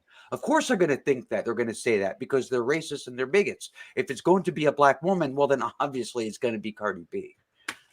Well, I think the argument's a bit more nuanced than that. So what Joe said that I think is the part that I think they are missing is that there never is a best candidate. That's what they're missing. They think there is a best candidate, and you have to have zero experience in business. You have to have zero. And the fact is, I can't believe most of them are so stupid as to think there's a best, because they've tried out for a job. They've probably been involved in hiring. And when you're involved in hiring, if like I was a teacher and I remember trying to hire teachers, and 6 people sit in a room, none of them can agree. If there's a best candidate, we should all be able to agree on who that is. Exactly. Nobody ever does. So there is no best candidate, and that's where the fault is made. Because I do agree, and I agree it's racism, but I think it's coming from somewhere else, and I don't think it hurts to understand it, which is that what I think is happening here with them is they say what they realize, they don't realize, well, let me rephrase that. In the reality of everyday life, they realize that there isn't a best candidate, and they know that. But when they're in this situation, what they say is, this is the single most important office. You have to have the best candidate, and they do 2 things. 1, they ignore that there is no best candidate, and 2, they ignore that part of what constitutes the best is more than what's on the CV, which is why you interview, which is why you talk, and it's the experience that they bring to their lives. My argument, I don't think that they think that at all. I think they're saying that because that's what they want people to think that they think. It's a show. It's this all merit-based argument underpins their entire sort of bullshit. Right. Yeah. Here's the thing. Because here's one thing that they have said. So, because I was reading something the other day after this came out, and basically a bunch of congressional Republicans made clear that they're not just going to rubber stamp whoever he puts up, and basically making the point that we're not going to accept any black pass anybody just because they're black. So that's literally the argument that they made. We're not going to just pass anybody simply because they're black. So the argument is, you better fucking put somebody qualified, or else we're going to knock them down. Which puts forth the idea that they would even consider just putting anybody up there. I mean, every time it's just like. Do they say qualified? Do they say qualified, or do they say the best? Because that's where you're saying qualified. They're saying the best. Those are 2 different measures. No. They didn't say the best. They didn't use the word the best. They have to have somebody who's qualified. So you have to put somebody who's qualified. So they are already making the argument that that Biden might put up somebody who's not qualified, which is ridiculous. It's just like and quite frankly, as far as qualifications go, the people that supported Donald John Trump for president and continue to, they can all shut the fuck up about qualifications, because they acted like, when it came to Obama, they acted like we elected Flavor Flav. I completely agree, but let me ask you a question. Do you think that the people who stormed the Capitol on the 6th don't think that Trump was the absolute best person for the job? Because while he irrefutably isn't, you cannot deny that they think he's the best. They think he is the one. They think he is the Messiah. So I think they're off their rockers, but that's what they think. I do think you're muted. Can I answer that, Joe? I want to answer that. Absolutely. Can I answer that? Okay. Here's what I think. I think that they don't think that he's the absolute best. I think what they actually think, or at least the majority, I think what they actually think is he's the guy who's going to tell everybody else to fuck off, and thereby bring about the America they want to see. Which, in their view, is the best for them. Right. For them, that's what makes him exact. Well, of course. Well, what you pick the best for somebody else? I mean, when you pick a candidate, it's the best that you think, not the best that somebody else thinks. No, but the thing is that you can also have a broader view. So I've said this before, in many of our hangs. I'd like there are people who I would like the best, but I know that they wouldn't be the best for everybody. And so I support the person who I think will be the best for everybody, because I understand that the nation is more than just me. And that's the right way to think, I think. But I'm answering Got the Funk, who said, no, I don't think that they think it's the best. I think that's an excuse. But I think when you see their behavior, no, they truly think Trump is the best. Their standards are fucked up. They're crazy. They have no sense of history. They have no sense of culture. They got no sense of a billion other things. But yes, they think Trump is the best. And yes, they think the best person should be at the Supreme Court, and they think there is one, and they're fucked up and wrong about all of it. But here's the other thing, though, too, that I've heard them say, because people have challenged them, like, well, you're a Christian, and how do you support his very unchristian things? And like, well, God chose an imperfect vessel. So they've acknowledged that he's not so hot. I mean, you got to remember that. And what's true. What's true about that is, like, Christianity, according to some of these people, God has chosen imperfect vessels all the time. I mean, Noah was a drunkard, right? So that's the thing is, you find something wrong with the person their God supposedly chose, and they're like, well, that's why he chose him. Right. Yeah, so basically, to me, I mean, Well, I guess I'm saying, Nick, I think you're giving them a lot more of the benefit of the doubt than they deserve. Which is congratulations, everybody just saw what Tuesday or Wednesday nights look like. Yeah. Okay. I don't think that they necessarily think Trump is the best. I think that basically Trump seems to have sold this whole idea that, I got 74 million votes, 74 million. It's the most of any sitting president. And that's a fact. But he still didn't win. But they can't accept that getting 10 million more votes than the last time the highest vote thing, they can't accept that. So they're still stuck in this, but we won, we did it. We showed up, we turned out, because they did. I mean, none of us expected Trump to get anywhere near 74 million votes, right? If I could you don't please slow down just for a second. I just want to say something a little bit more racist than Joe being Mexican. Oh, please, I am all ears. So I was just wondering how this guy, Nicholas Souter, ended up with the middle name Lamar. Oh, because that's interesting. Yeah. Why do you ask? It's kind of, it's a big pink elephant in the room. Because, it can be. Lamar. You don't look like a Lamar.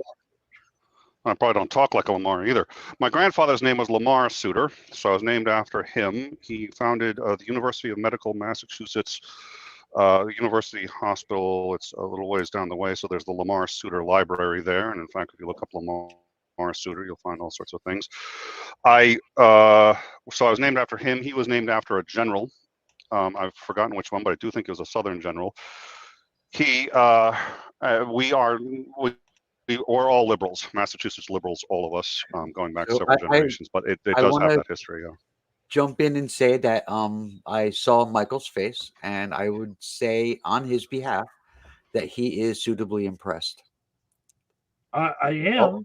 I'm just wondering, now I'm wondering, how the fuck did your grandfather get the name Lamar?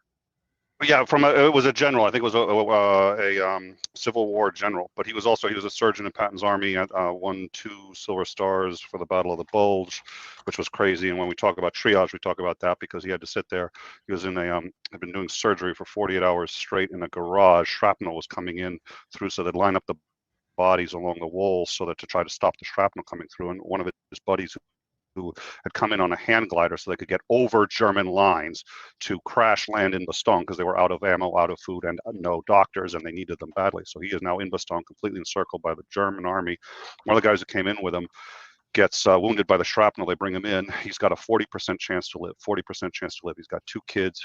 My grandfather's seen the letters, seen all this other stuff. Another guy comes in. My father doesn't even know if he's German or not because he's so badly bloodied up, and he can't. He has no idea who this guy is, but one assessment of the wounds, and it's already been determined by triage that he's got a 60% chance to live. So my father looks at his friend and says, "Am I going to make it?" He goes, "Yeah, I'm going to make sure you get taken care of. We're going to put you in the corner there for a little bit. I'll be right back." Never got back to him. That's triage. And that's what the U.S. has been facing to some extent. We certainly haven't been facing it like Italy, but there's triage, folks, and it sucks, but it is the way it is. And I'm, to tell you the truth, speaking of, I'm not. I think there's a very good argument to be made for if you are not getting vaccines, you go to the bottom of the line at triage in hospitals. And there's 2 very legit reasons for this. First of all, if they make you better and you still haven't gotten vaccinated, you're more likely to infect more people and overwhelm the hospitals that are already failing. And yes, that is absolutely a metric in triage.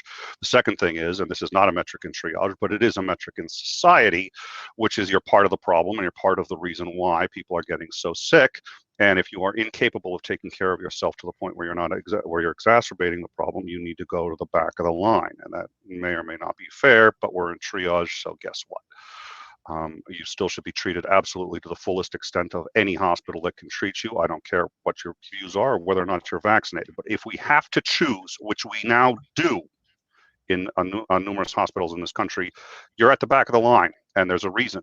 Triage works this way. Do I find some self-gratification in it? Yeah, I do. And I kind of wish I didn't, but I do. But even if I didn't, that's how the math works. There's a reason elderly people tend to be at the end of the line too. There's a reason elderly people may be the greatest human beings ever to have lived. They're the last ones to get the heart, the the last ones to get the kidney. They're the last ones to get the lungs. Why? Because realistically, they're not going to need them that much longer. A young kid needs them more. So triage. It sucks. We have limited supplies, limited nurses, limited doctors. Back of the line is people who aren't vaccinated. Okay. You see, I can have strong opinions too. Yeah. Nick, I'm Joe's friend that is still kind of facing a lot of his implicit bias. It's horrible. Actually, I've been there. I've been there. It's making sense to me that you come from like a long line of white people who name their kids so that like people won't be able to tell that he's white or not, and then you work to get Obama elected. Like it all makes sense as like a big family history. I joined the Obama campaign while he was polling 0.5% in the Democratic Party. And I started as a door knocker. So I started knocking doors. Hi, my name is Nick. I'd like to talk to you about this candidate, Barack Obama.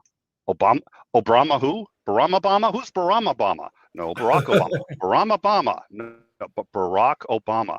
Oh, wow, that's a nice name. I wonder if he got a middle name. Funny you should ask. No, he doesn't. Now, anyway. Yeah, so it was a year and a half, and it was a lot of fun, and I got to be in the same room with him twice. He waved at me and said hi, but that was about it. But it was wouldn't change that for the world. So you don't join a campaign that's at 0.1 polling because you're interested in the work or because you're bored. You do it because you believe in the candidate. So that's good. Yeah, you should let me do an interview or the interview series we're doing here on the channel one of these days, Nick. No, I'd be happy to. Just time and place. Joe can get a hold of me now. You'll be able to get a hold of me. And the name is. I used to go by Nick Suter, which is easier, and this is pretentious as fuck, right? But especially when I started working as an atheist and anti-theist, and I had a website, and I started, actively working, doing debates, stuff like that. My father lived in the Bible Belt in Colorado, and his name is Nicholas Benedict Suter, speaking of, right? But he didn't like the middle name Benedict for obvious reasons, so he went by Nick Suter. So people would start knocking on his door saying, "You write this shit?" And literally with a gun in the holster because I'm saying there is no God. So I had to start using my middle name so people wouldn't confuse the two of us. Wow. That's yeah. So, and now everybody knows me as Nicholas Lamar. I have 2 books under that name. So it's just sort of like, so it's Nicholas Lamar goes, "Don't you think that's a little pretentious? Fuck off." It never occurred to me how difficult it might be to have the same name as somebody who ended up becoming infamous. Yeah. Well, that's why certain names like Adolf aren't used anymore, right? I forget who it was. There was somebody just recently. It wasn't Bill Cosby, but somebody who was seen in somewhat of a positive light. But all of a sudden, it turns out they did something horrible, just hated. And there was an interview with a guy. It'll take me a while. I'll probably remember it. He was just like, "Oh God, I can't go get a Starbucks anymore. I cannot go to Starbucks because I have the same name as the asshole." And they think I must like him too. It's like, because my name is the same. I didn't know who the fuck he was till he shot and killed 3 kids or whatever it was. He did something really horrific. And it's just, imagine having the name Eric Rudolph. There's more than one of those in the country. So. That's true. So that's it. So my dad stopped getting, and then he's just like, I don't like the name Benedict. And I was just like, yeah. I goes, I could always tell there'd be bad press when they use my middle name.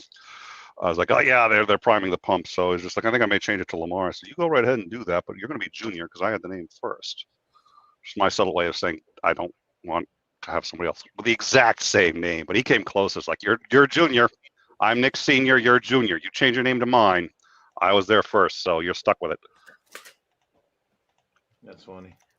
So that's it. And I have been called on Twitter, and the medium where it is hardest to have any kind of decent conversation of any kind, the medium that was designed actually on purpose to kill honest discussion, dialogue, and nuance, and it is very good at it.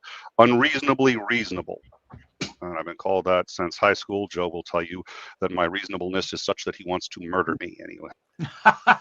It's just like, you know what, you're giving them too much fucking credit, Nick. Aggressive, isn't it? Was that? It is. Well, I've had that moniker before. What? I didn't hear what Paul said. Well, no, so that. Sorry. So anyway, so that's someone it. Called me unreasonably reasonable. I'd kind of consider that passive aggressive. I mean, Is that a compliment? I'm not sure. Yeah, I think I've always taken it as a compliment, usually because it was friends who said it. But now looking back, I think most of them were reasonably frustrated. I'm and the one who said it ended up being largely frustrated too. But you sort of came around to the idea that probably it's usually better to err on the side of reasonableness. You get used more often. You fall prey to really big assholes more often. But by the way, that of Dr. Reverend Martin Luther King Jr. has been in my room since I was 8 years old. I took it with me to college, which, by the way, a white, privileged white boy from Massachusetts with that in his college drew some ire. But you know, that's been ever since I first learned who he was, and oh, was he flawed? Oh, was he flawed? But he knew what the hell he was talking about, and he faced far more than any of us face today. So I am less than sympathetic sometimes to the position that, well, you know, we're dealing with Mitch McConnell, who is, if Satan had a son, then Mitch McConnell had a son. And I mean, Mitch McConnell is horrible. He's one of the most horrible, most cynical human beings I've ever met, and would be a grand wizard if that was still acceptable. I mean, he's just a horrible fucking human being, but he's not out there with hoses and dogs setting them on children. So we are better off than we've ever been at any time in human history. There is more freedom than ever. This is absolutely no excuse to rest on laurels, no excuse to stop, because when you stop, that's when things slide backwards. That's when things go bad. When you stop paying attention, stop complaining about shit. So we should all be complaining and going up and saying, this is why this situation is fucked up. But I am less than sympathetic to the idea that we should compromise our values, that, oh, they broke the rules, so should we. That rarely works and usually makes things worse. Does it work sometimes? Yeah, it does. But everybody always thinks this is the exception. Everybody, every single time. And I've met more honest and genuinely good people on the conservative side than most people might think. They just disagree on a bunch of shit because they've had different experiences too. So well, for me, yeah. Nick, it comes down to, I mean, what the hell are we fighting for? I mean, if we're not fighting for the rule of law, what are we fighting for? You know what I mean? If you're not fighting to make the rules matter, then you might as well go ahead and break the rules if they're going to break the rules. But if your argument is they're breaking the rules and rules matter, you know, and I want to restore a situation where law and order actually means something. Because right now, what we've been watching over the past 6 or 7 years is people in power, and it's not just on the right, but it's largely on the right, but people in power getting away with almost everything that's openly illegal behavior with very little comeback or consequence. You know, I mean, there's exceptions, but is there a time in the last 2,000 years that wasn't true? Powerful people doing this, they're going to look at it and go, well, why the hell should I follow the rules? The people who make the rules aren't following the rules. Is there any time in the last 2,000 years, any time since Nero, that wasn't true? I take the point you're making, but yeah. Well, the thing is, yeah, but it varies by degree, right? I mean, that's the key. That's the important. And this is worse. This is worse than those times. There's corruption. Would you, okay, name the country that you'd rather, never mind. There are countries I'd rather live in: Germany, France, probably Canada, under any varying number of circumstances. But first of all, I felt that way a lot less since Trump. And I still don't think, there are times to break the rules. There are times to break the laws. And again, the guy over my left shoulder is a perfectly good example of that, because boy, was he willing to break the law. But that was very different. And he wasn't sitting there saying, well, I'm going to break the law because they're breaking the law. And I think the argument that you're, okay, let me rephrase it. Well, let me put this another way. Is there any element of the argument that you're using that isn't the same element they use because they think you're breaking the law in very different ways, in ways that you don't think? What argument is he making? I didn't hear one. I think, if I understand correctly, the argument that he's making is that if they're breaking the law, and that law is impeding progress for you to somehow move forward, I think, and I'd love to be corrected if I'm wrong, then you can go ahead and break it. Well, I'd like to have him. That may not be what you heard. That's what I heard. So I'd like to have him corrected if I'm saying it incorrectly. That would be closer to me than him. Well, okay, but I'd still like to hear, if I'm wrong, then I'd like to have him corrected. I mean, we have the source right here, so he can tell me I'm wrong. But I think we're talking to Got the Funk, unless I got confused. That was his argument. Was there is a time to break the law when they're breaking the law, then it becomes, and it's all corrupt. Then that's a justification for breaking the law. I think that was what I understood. That was what I understood. Whether or not that was accurate or not, I don't know. No, Was that essentially what you were saying? All I was saying that you know what I hear people say all the time. Well, they're always breaking the rules, so why shouldn't we? And my attitude is, well, we shouldn't, because the whole point is we're trying to restore the rules and make the rules matter. Yeah, yeah, that's what I was saying. Yeah, I got that wrong. So it's God, I'm not coming back. It's like saying you're against violence, but you're inflicting it while you're saying it. That kind of thing. It just doesn't make any sense. I'm not coming back. I don't appreciate this. I don't mind being corrected. I don't mind being wrong in public, but I really fucking hate it when it's Joe that's the one who's doing it. That's what I do. He gets enough of that on our air. All right. Well, no, I stand corrected then. So thank you. Good. That was a worthwhile correction. So basically, I completely inverted your position. In other words, I'm a conservative. You're welcome. And I think too. I mean, I do think. I mean, look, there's hypocrisy on the left. There's hypocrisy on the right. To the right, the hypocrisy on the left is staggering, and it's huge. And it's usually things that if you're a liberal, you're sitting there going like, of course there's hypocrisy, but these aren't the big issues, right? The big issues are, and that's why you're a liberal. That's why you have self-selected into that group. The right has done roughly the same thing. So if I want to take certain values and then sit there and say, well, they say therefore X, Y, and Z, they say they're for education, but when somebody makes a good point against an argument in regards to either trans or this or that, if there's data that they don't like, they're like, well, we're going to ignore it and this and that. And so they can call that the height of hypocrisy. You can say, well, wait a minute, that's not what we're talking about. Well, that's what we're talking about, and then poof. So you end up with. So I'm going to end up agreeing with you. I'm trying to sort of reinforce your position, maybe poorly, but anyways, I breathe. I'm always the guy who you don't hear what everyone's saying, and then they start talking past each other, and I'll just stop and say, this is what you're saying, this is what you're saying. I'll usually say, oh yeah, that's it. And I find myself not agreeing with, but certainly able to empathize very strongly with the conservative position. I can say, okay, the vast majority, not all, but the vast majority of them want the same things I want. It's the Kennedy speech, right? We all breathe the same air. We all have the same aspirations for our children. They see the world as this dark, evil place that's out to get everybody. And so we have to do this Randian competition, and everything's about who's the best, who's the this, that, on one way or another.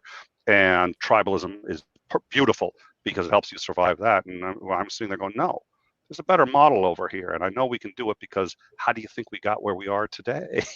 So I don't agree with you. But if I did agree with those primary starting points, yeah, I'd probably be you.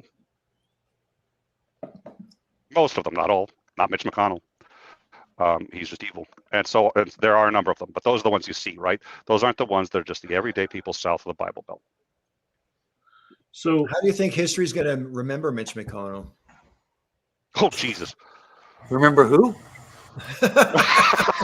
Let's hope, right? I think it's going to be reasonably unkind towards them, and I think it's going to be, but in terms of villains, he's not going to beat Nixon. He's certainly not going to beat Trump, and in that respect, he's lucky. If Trump hadn't come along, he'd be the worst villain of the century in regards to politics. But because Trump came along, he's going to be a secondary player, and I think McConnell has had actually a worse effect on the U.S. because you couldn't have had Trump if it wasn't for McConnell. But I think history is going to, because part of teaching history is also relating to people, and so people will relate more to what Trump did than McConnell, and it'll be the nuanced people who study history will say, nope, McConnell is the devil of this generation, but it's Trump who's going to get the majority of the negative criticism, and it'll be bad. He's going to go down as the worst president in history. I have no doubt in my mind. I don't see how anyone could beat this. I know it's a little shocking. I don't think anyone even suggested that. They didn't, but I do find that, especially when I'm with other liberals, you go, oh, or suggested that, or suggested, what I find is it does tend towards, well, conservatives really are all just out for themselves. That's not been my experience. I think they're more out for themselves than liberals, but there are reasons for that. Okay, so here's the thing. I think part of it, we're talking past each other, because when you're talking about your conservatives, you're talking about guys like Asandring. So for those that don't know, Asandring, he's a libertarian, but he's not like a wacky libertarian. He's kind of a little more grounded. He's still wrong about a bunch of shit, but he's not a bad guy. But the people that we're talking about are radicals that are currently called conservatives, but there's nothing actually conservative about them, and they happen to actually dominate the Republican Party currently. The people who stormed the Capitol were not classical conservatives. These were not your typical, small government, the usual platitude stuff. These were fucking radicals. So a line needs to be, and it's been this way for a long time. A line needs to be drawn between Republicans and the Tea Party. Right. Oh, and they are in no small part at fault, because there were genuinely good fucking conservatives, good Republicans like Colin Powell, like McCain, and I don't like to put Romney in this group, but he's better than a number of them. But also Romney, who at least stood up and said, you can't fucking elect this guy. And what do the conservatives, who value ostensibly the Constitution and the rule of law and all these other things, do? Bye voices of reason. So they did, but how and why they did that is interesting. I made the argument once that I think the reason. For instance, George Will was an arch conservative journalist. He left the party because he said, you are not the conservative party anymore. You're the radical party, and I can't be part of you anymore because you have thrown all of our conservative values out, all of your American values out, and you stomped on them and pissed on, set them on fire and pissed on the results. So that's the thing. So you're thinking of the George Wills of the world. See, that's the thing. If we were fighting against George Will right now, we could actually have an actual discussion, because while I disagree with George Will on most things, he was a rational human being. We're not dealing with rational actors right now.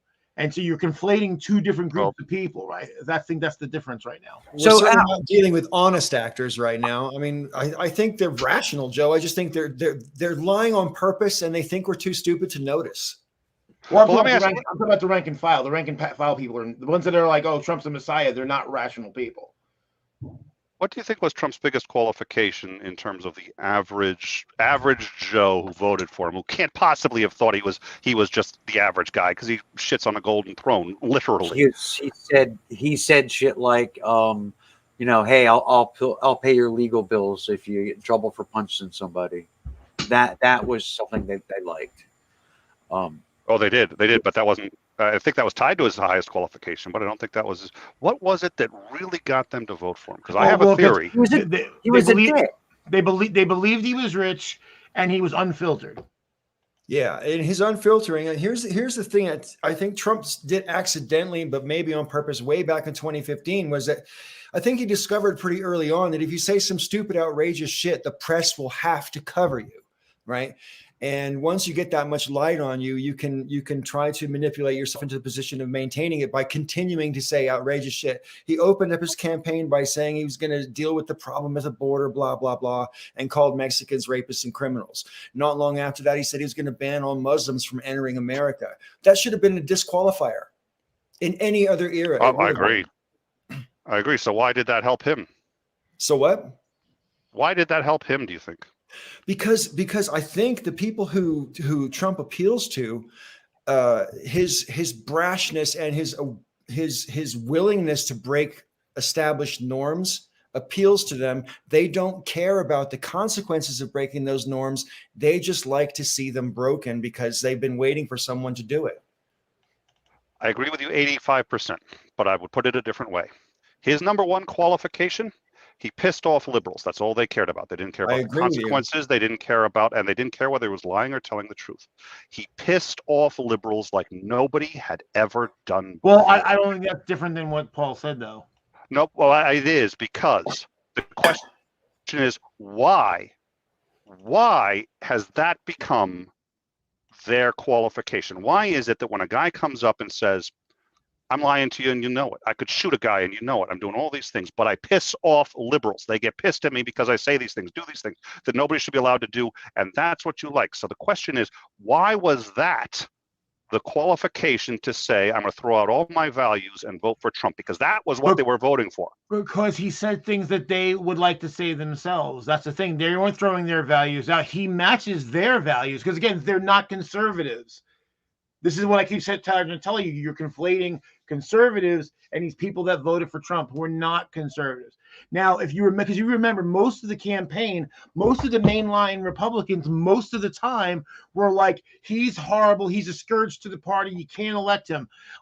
Until he was the guy. And once he was the guy, then they support him because that's what Republicans do. They fall in line. But up until that time, they were against him, and they said true things about him. But then once he became the guy, they stopped doing that because they started worrying about their own career, because Trump engaged a lot of people who don't normally vote at all and did not necessarily vote for the Republicans because they didn't feel the Republicans represented them, and they probably didn't. But then he went out there and said the things they were thinking, and that's why. If I can take that point and expand on it a little bit, I mean, it's my theory, which is just pure speculation, and I grant that. But I mean, like, I personally think that after January 6th, and probably before, or no, I don't. Whenever it was that McCarthy went to Mar-a-Lago, the first time after January 6th, or after Trump wasn't president anymore, I think.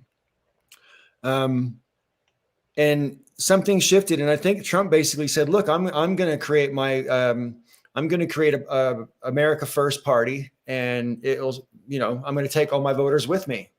And the Republicans knew that if that happened, it would split the party to the point where they couldn't ever get a power base worthy of that will ever get them in the White House again.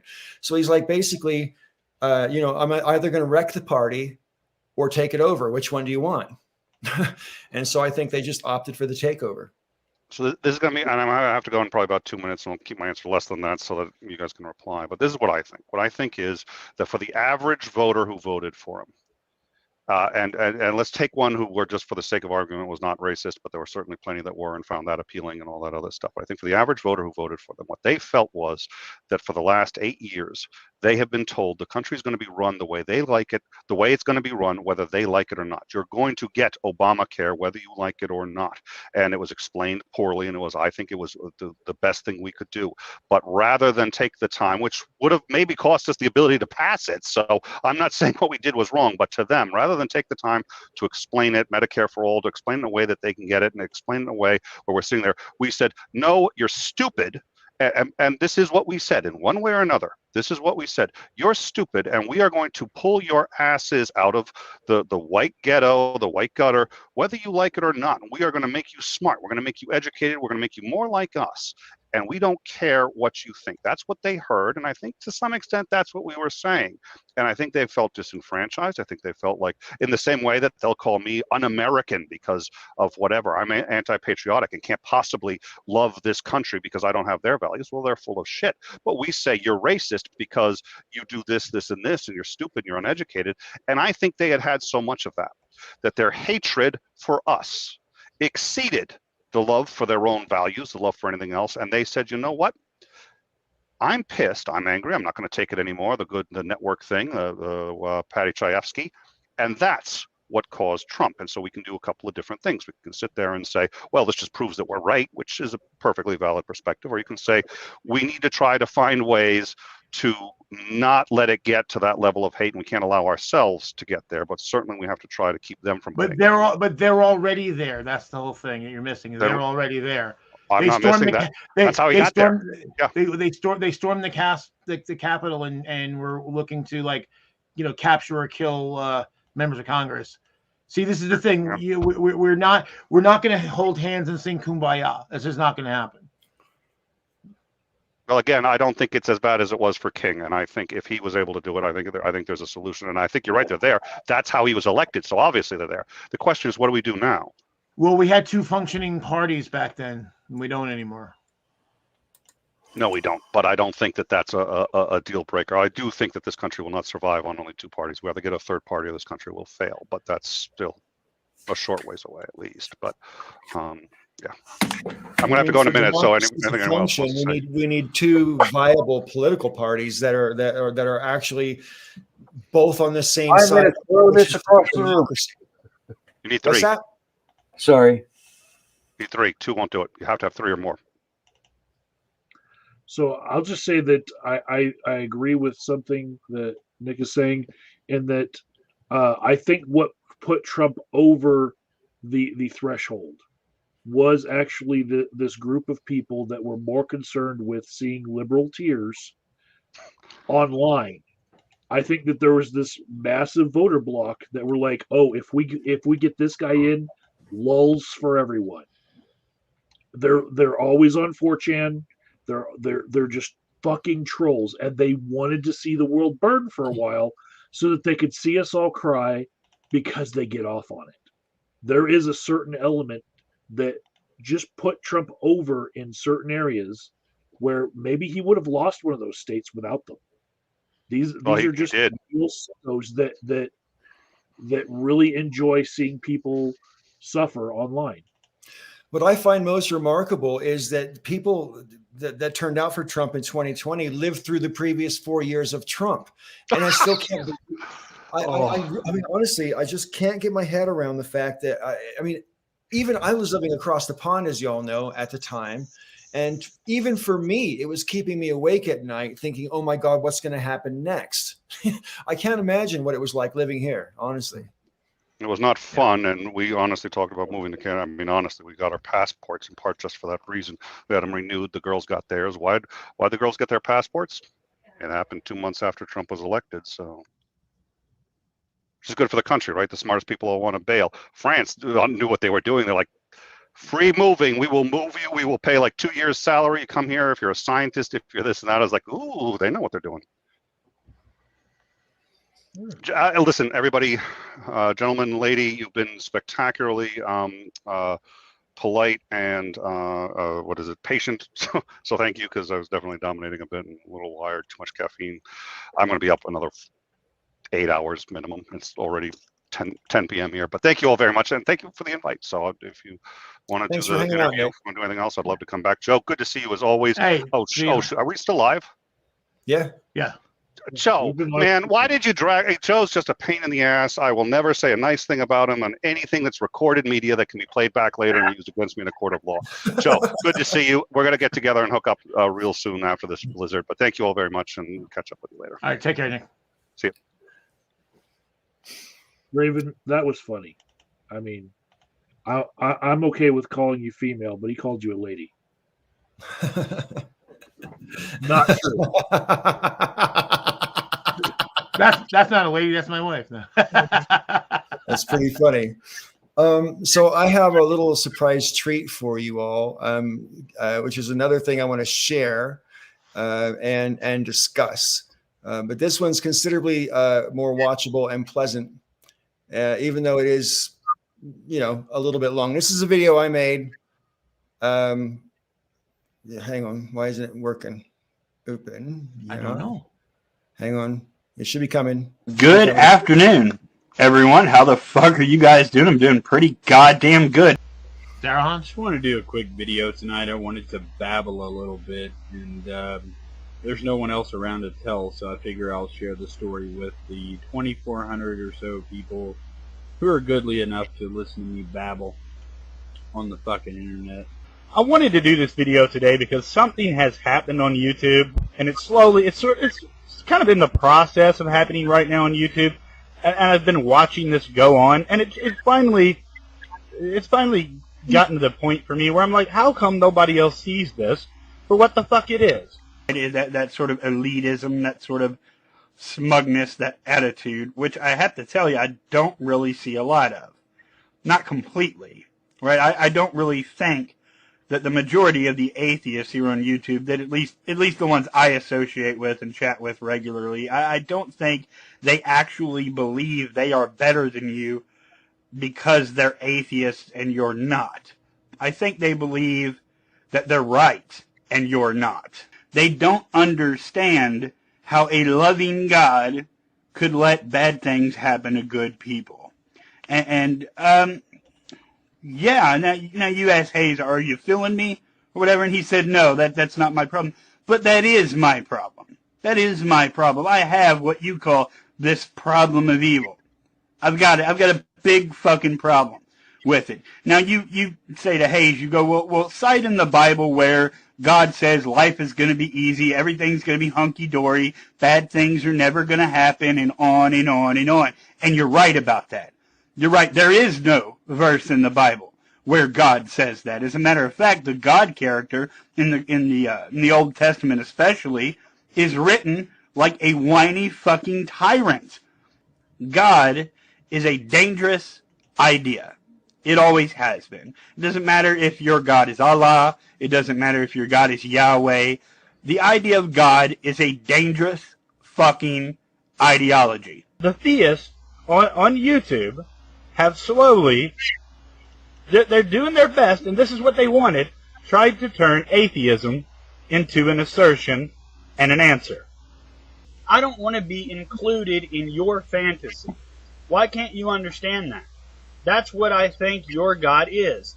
It's your imaginary friend. Why do you have to include me in your fantasy? I know that you need this shit.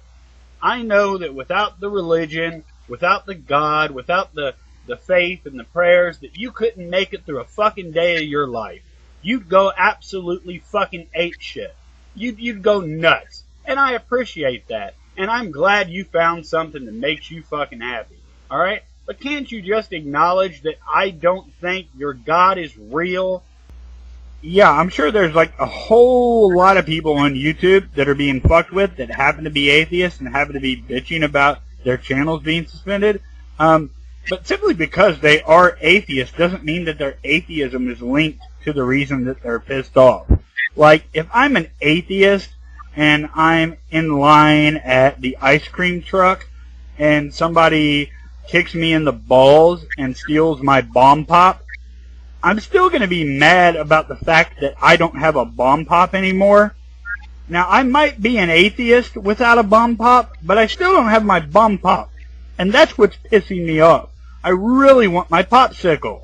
Now, what I was thinking was, first of all, he says, I've got 500 web warriors.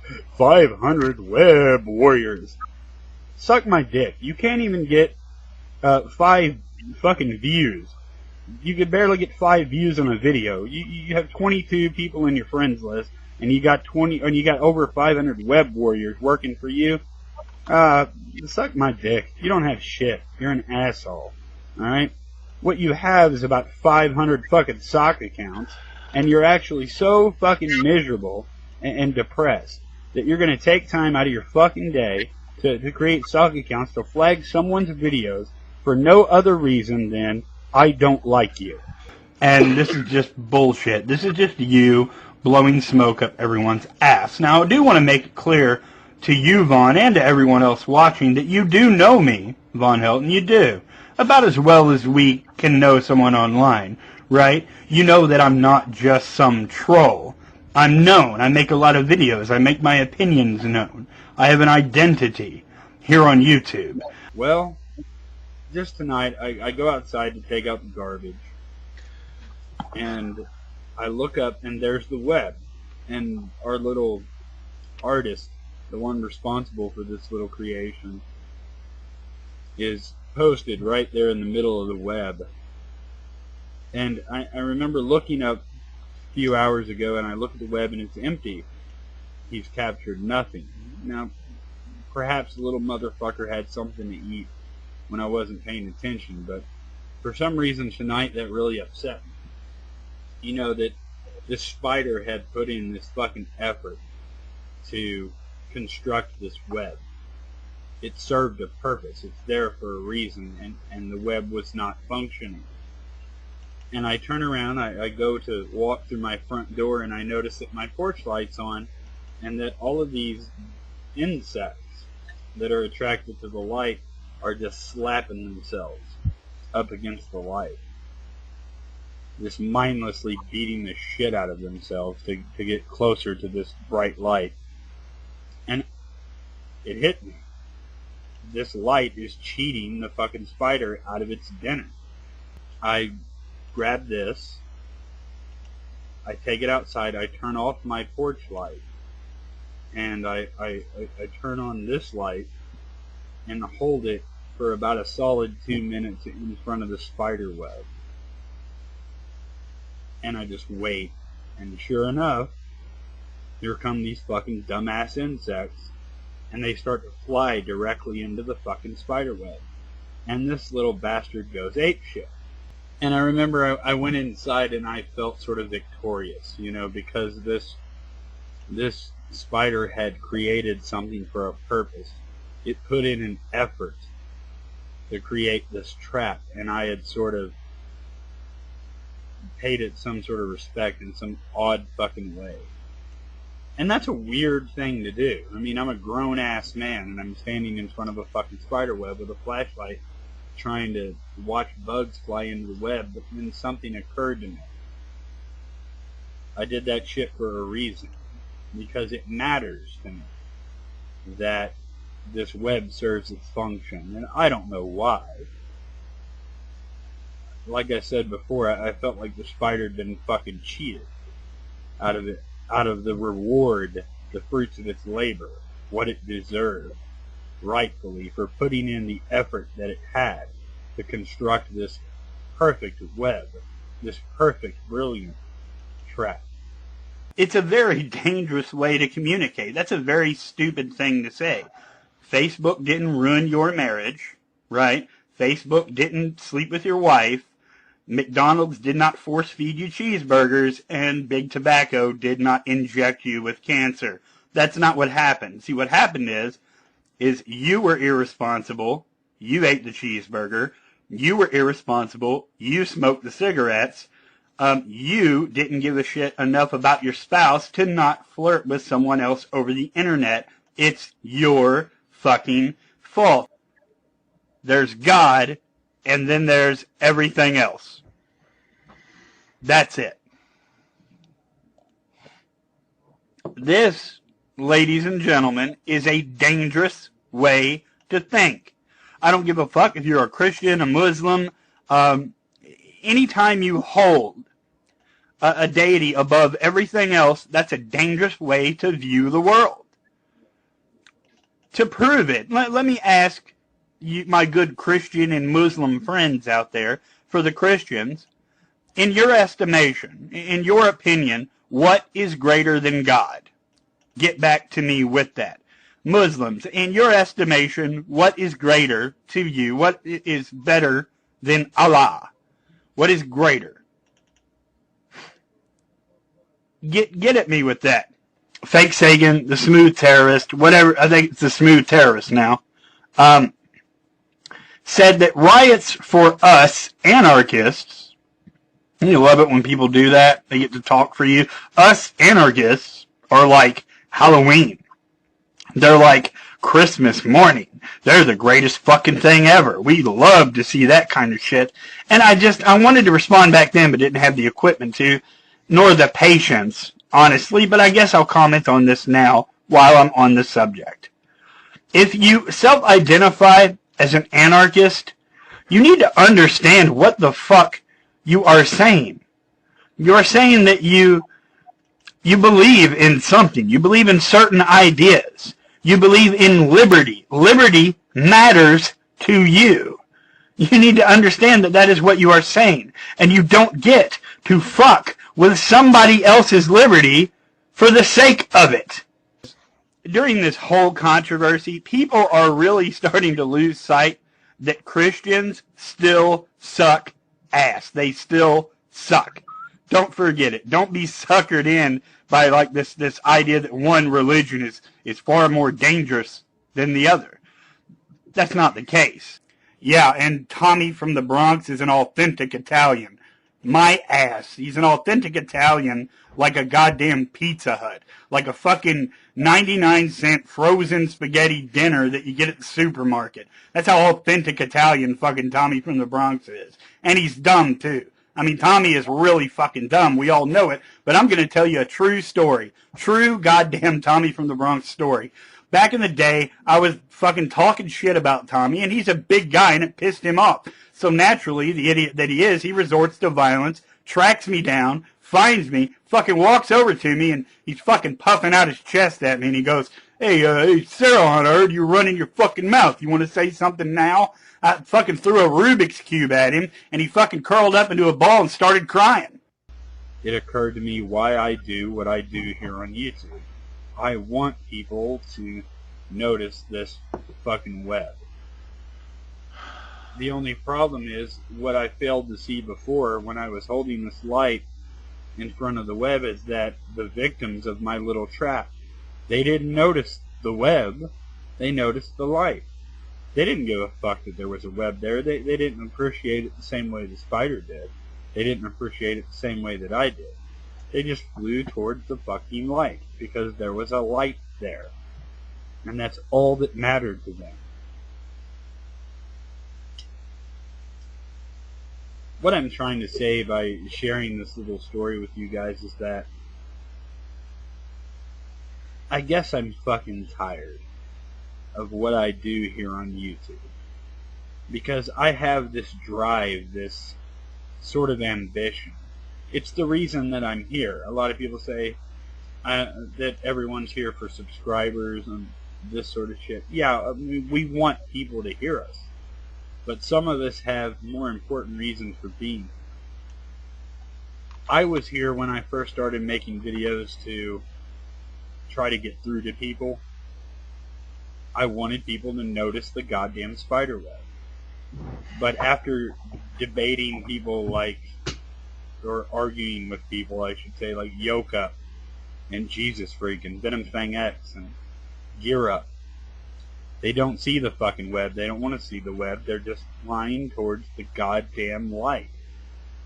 And that's all that matters to them. And that's all that will ever matter to them. And while I admire the people who have the fucking patience to put up with this shit, to debate and try to convince these people, I don't have it anymore. I'm done. I just don't care enough to stand in front of the web with my light anymore. I don't give a fuck. Then I discovered that I had a give a fuck problem. I couldn't find my give a fuck.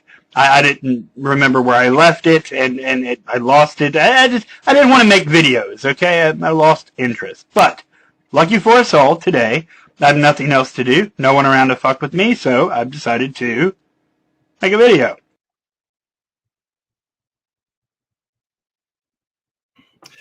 I made that video about 6 or 7 years ago as a tribute to Sarah Hahn, but also as a commentary about why the community fell apart in the first place. Because, you know, I think the video has that kind of narrative to it, especially toward the end there. I mean, you know, Sarah Hahn quit for the same reason almost everybody that I can think of quit. You know, Das American Atheist or Jasper Abbey or anybody else I can think of off the top of my head that used to make those types of videos. And it's a shame because, I mean, I think you'd all agree, those are some pretty cool videos. You know, Joe, you look underwhelmed. I mean, I like Sarah Hahn. I didn't particularly like that selection. Fair enough. I know it went on a bit, but that's because there's so much good shit. I didn't know, you know, it's hard to know what the one I made for Laid and Way went on. I had to make two. Yeah, I miss. Oh, I guess Jacob's. Well, I don't know if he's still making videos. He had another channel with his brother, and then he makes sure to Jacob Truman channel. I haven't noticed him having done more videos anytime recently, but no, I haven't seen Jacob on YouTube for a long time. Yeah, I may try to approach him about an interview, but I don't know if he'll be interested. I think he's sort of moved on from the whole thing. Yeah, I don't even see him much on Facebook. Like once every couple of months, he'll reply to a couple of things I said. Occasionally, he'll shoot me. He actually apologized to me recently when he shot me a note on Messenger saying, "Hey, you know, because I said something to him and he didn't get back to me for like 3 months, and so he apologized. I get it. You're busy and shit like that. Don't worry about it. We're good." But yeah, I like Jacob a lot. I just wish I saw him more. I'll acknowledge his reason for not wanting to participate anymore in that certain sort of conversation, but I don't think that that's even most of the reason that I've seen that people didn't stay in that community. There were reasons of the community became hostile to them, like infighting. Yeah, there was they just got tired of being mean to people because they realized that they didn't want to be that way anymore. Yeah, you know, And then there were people who quit because it was going to start affecting their real life personas, because to have the freedom to speak freely on YouTube, you have to risk being, touched in your personal life. Right. And some of us have a lot more to lose than others. So they couldn't be the people that they wanted to be in these arguments because it might come back and touch them in their real lives. Right. There's a lot of reasons why people left, but that was just one of the reasons. Yeah, I mean that's one great part about being a business owner, and because I'm not like a retail business, right? I'm not worried that anyone's gonna like stop showing up to my store. None of this is gonna affect what I do. So I have the freedom to not give a fuck and say whatever the hell I want. Because basically for me, at this point, it's either I'll be doing this until I stop working, whether it's because I retire or die, whatever comes first. So, so I don't have to really worry about it. I will say that Sarahan is still around. He's watching. He's paying attention. A couple of months ago, he sent me a message on Twitter and congratulated me on transition and.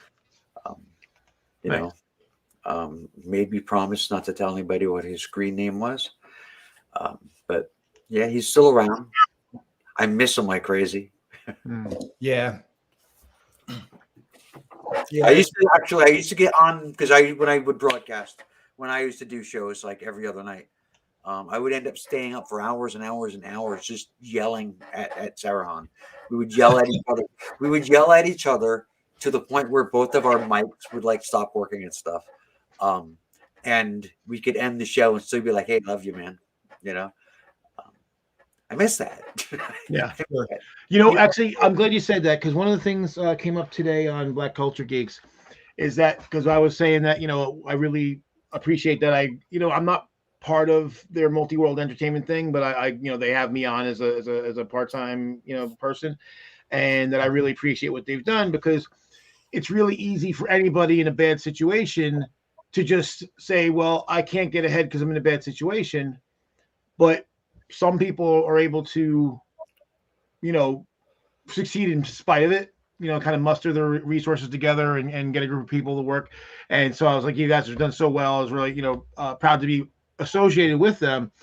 And so we're talking about, that, the hard part is, finding a group of people that, you share a vision, you share, values, you share a direction and a way of working. And Landon said, you have to get along. And I said, I'm going to modify that a little bit. You have to have people who you like and respect enough that you can continue to still be associates and friends, even when you don't get along. Because I don't know how many times Raven and I told each other to fuck off and maybe didn't talk to each other for a little while, but at the end of the day, we love each other. And he blocked me a couple of times. I did. I have to admit it. But at the end of the day, I was like, I love Raven, so I had to come back. And Raven was nice enough to take me back. So, and that's really what it comes down to. I think about like all my closest friends have all had like knockdown dragouts, where just like, really, a lot of anger and hostility. But at the end of the day, we're able to put that aside and move on and not have it, ruin the relationship. And that's what it takes. And I think that's was part of the problem on YouTube, is that we had this, and I'm going to continue to disagree with Atheist Aussie because he said, well, we weren't really a community because we're all disparate and we're all over the place. I'm like, yeah, but a community is not just the people you like. The community is people that you associate with, people in your, who are, it's like the old song from Sesame Street, who are the people in your neighborhood. Yeah. Well, our neighborhood was this global neighborhood on YouTube. So one of the things that I used to say all the time when people would say that it's not a community, because there are people that, what we don't like, or everybody like that's within this group, we all don't know each other really. And it's just, I don't know my neighbor on this side. I don't know. Yeah. And my neighbor on this side, I don't like them. I mean, how is that any different than my online community? Exactly. I mean, I get along with my neighbor, but I mean, I have talked to my neighbor 3 times. I've been living here since 2006. I've talked to my neighbor 3 times. Right. I mean, I don't know. I've got lots of videos on my channel that prove that there was a community. I've got one which I could bore you guys with right now, which I won't because I've just showed you the Sarahan video. But I mean, I did this compilation video of different YouTubers saying my name. There's like 154 people in that video. Nice. Right. And that's just the people who were saying my name on camera. You know, yeah, Raven, you're looking like, what? Yeah, I mean, it goes on for like 8.5 minutes. I don't think I was in that one. No, I don't think you. You're in it. Yes, you are in it. Yes, you are in it. You're in the because of you did some good clips for me for my roasting got that funk video, and I used some of those clips. See, basically any clips that anybody, even there's a couple of them that they didn't say my name, but my name was mentioned, like the clip of Peach. My name was mentioned in a script, but it was for Madness, Mayhem, and Charity, sort of thing. Anyway, but yeah, man, you can't have 150 people make videos saying your name if there's not a community. Right.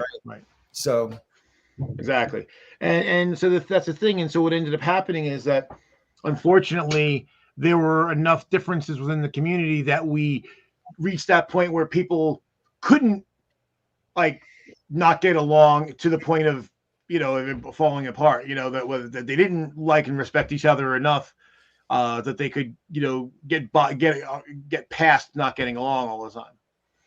Yeah.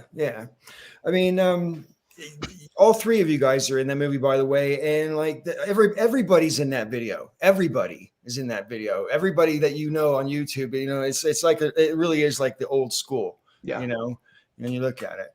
But yeah, maybe I'll close out with that. I don't know, but I don't know. Anyway, moving on. Is there any other current event topics that we should have covered that we want to cover that we haven't covered? Oh, probably.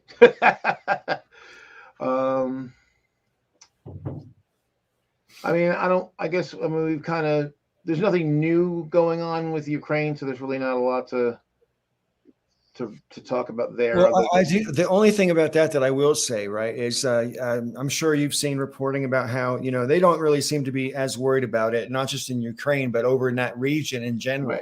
Right. And, you know, I saw one guy say on the television today, I mean, for the Ukrainians, just, you know, the Russians are, you know, threatening, oh, it's just a Wednesday kind of a thing. You know, that's just, that's their normal, right? So they're not too worried about it. But I'm curious, you know, is my media overplaying it, or is their media underplaying it? Are both happening? You know, I think it's probably a little bit of both. I saw a video, about the Fifth Column, basically saying that the Ukrainian prime minister, he's trying to prevent, you know, his economy from collapsing. He's trying to prevent, you know, a lot of chaos. So he needs people to kind of, you know, keep their heads about them. I don't know if you know this, but 500,000 Ukrainians are in possession of Russian passports who live in eastern Ukraine. And this is something that, so basically, and the Russian government has just said to those people, hey, you know, you should sign up to be in the Russian army. And they're already there. See, that's the thing. So it's like, it would be like an invasion without any incursion. Right. Yeah, it's definitely, you know, a kind of an ugly thing. I mean, the interesting thing is, it seems like while NATO is kind of dithering, although it does seem like at least the Brits are more committed to Ukraine's defense than the rest of NATO. And like I said, and again, every source that I've been watching that I find, you know, think is a credible source, have been kind of saying the same thing that I said before, is that really it's going to come, you know, if we stand up to Putin, he won't attack. If we don't stand up to Putin, he will attack.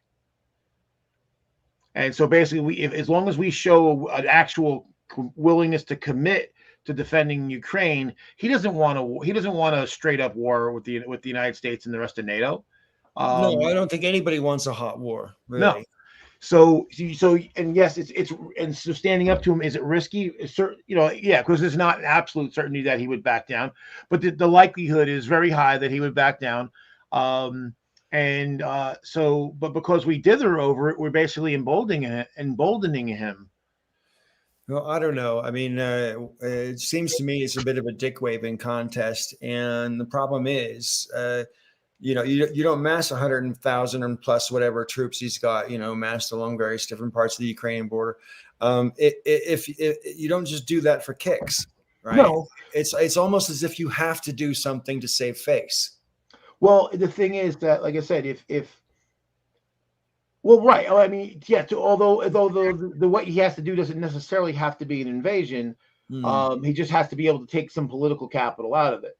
So, because here's the thing. Even if just say NATO says, hey, we're gonna go the other panic, the opposite panic way, and we're just gonna shove a whole bunch of troops and aircraft and a whole bunch of stuff there. Well, he's kind of demonstrated that Russia is still powerful. And see, under me, the West is still afraid of us. They're still concerned about us because for a while there, I mean, if you think about it, like that there's actually probably closer to 140,000 now on the Ukrainian border. That represents literally half of the Russian army. So that makes them pretty vulnerable everywhere else, is what you're saying. Exactly. And the thing is that I looked. The Ukrainian forces are actually larger than that.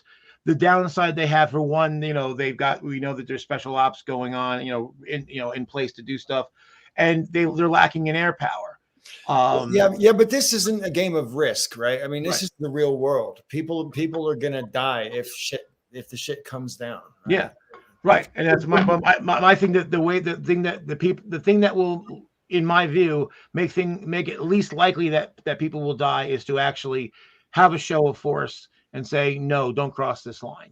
So I think the most interesting thing about what's happening with Russia is the Irish fishermen. Have you heard about the fishermen? Okay, so Russia has scheduled to take part in or to conduct naval war games off the coast of Ireland. Irish fishermen have cried foul, saying that this is their waters that they fish in, and that Russia will be disrupting their business. And they've already told the Russian government through the Russian embassy that they are going to be there fishing. And according to maritime law, they cannot interrupt their fishing. That's cool. And yeah, they are standing up to Russia. I think it's great. I hear arguments on the television, people saying, "Oh, why should it be up to the fishermen to do this kind of thing?" And quite honestly, if the Secret Services didn't have any operatives amongst those fishing boats, they'd be remiss. But I mean, regardless of that, the point is, there's also in the same zone they're talking about. There's communications hardware in the ocean that and oftentimes, and this is just as true for our troops, our sea navy as it is for every other navy. When you're having war games, it's often cover for other stuff that's going on, and it seems that these war games are pretty obviously to try to mess with the. I think there's a major cyber and infrastructure war happening that's been going on for some time. The ship, one of the ships that is supposed to be in the area is already kind of in the area. There is capable, and not only capable, actually does have deep sea submarines that it launches, and it's got the crane for it and everything. So I mean, if they're using that ship, then yeah, that's exactly what they're doing. They're going after the underwater cables. It wouldn't be the first time they've done it. So they've done it before. They did it cutting the cables to the Ukraine, actually. Oh wow, I didn't know that. Yeah, a couple of times now. Well, I hope the fishermen don't end up suffering. I mean, you might think, I was saying the other day to my gal, maybe they reckon that because they're like civilians and it's not like military confrontation, that they're probably safer because you don't want to sink a bunch of civilian craft while you're having a war game exercise that you could easily have 2 miles away or 10 miles away or whatever, right? On the other hand, I recall when I was younger, the French sunk the original Greenpeace ship, the Rainbow Warrior, because they were inside the they were protesting, and they were deliberately getting close to where the French were going to test a nuclear weapon in an atoll in the middle of the Pacific. And so the French Secret Service went out and sank it, because they didn't give a fuck. You broke the zone, we're going to sink your ship, So sometimes people in these situations, they consider their sovereignty greater than personal lives. Well, I mean, the world is watching, though. That's the thing. Is this is being reported on major networks. The fishermen have been on TV and they're giving interviews and they're talking about it. So the world is watching. So I mean, and I think that's obviously in the fishermen's favor. It's not like they're out there all alone, although they're out there all alone. But the world is watching. So.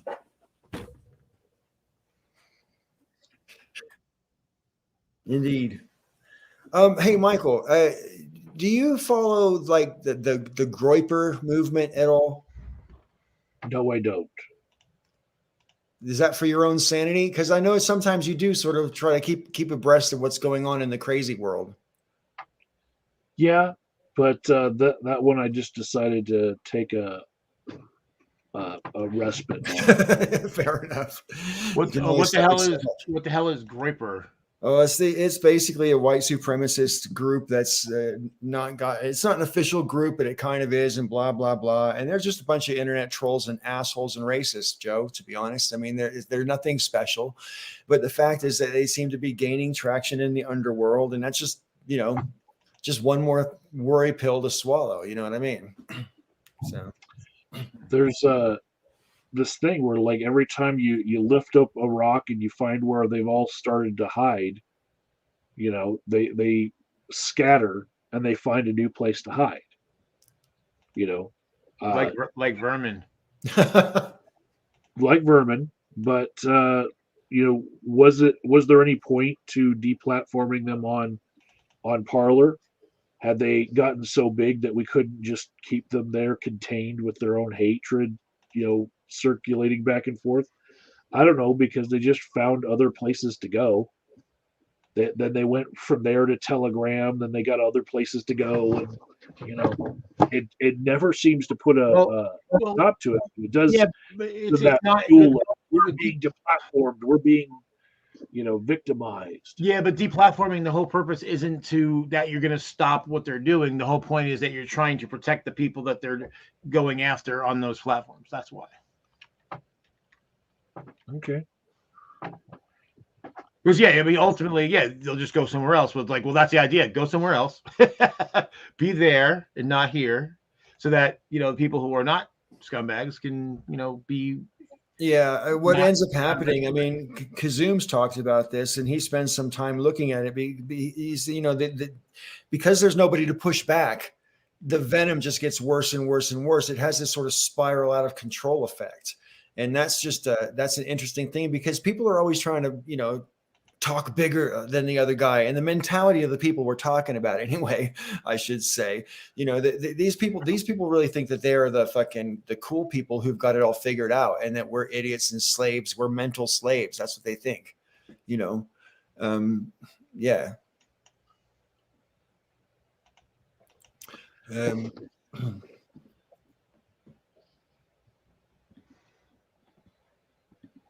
There you go. I have a problem with, we know that when we let our media just get so interested in Trump all the time, Trump became more popular. Right. Same thing happened with Q. Right.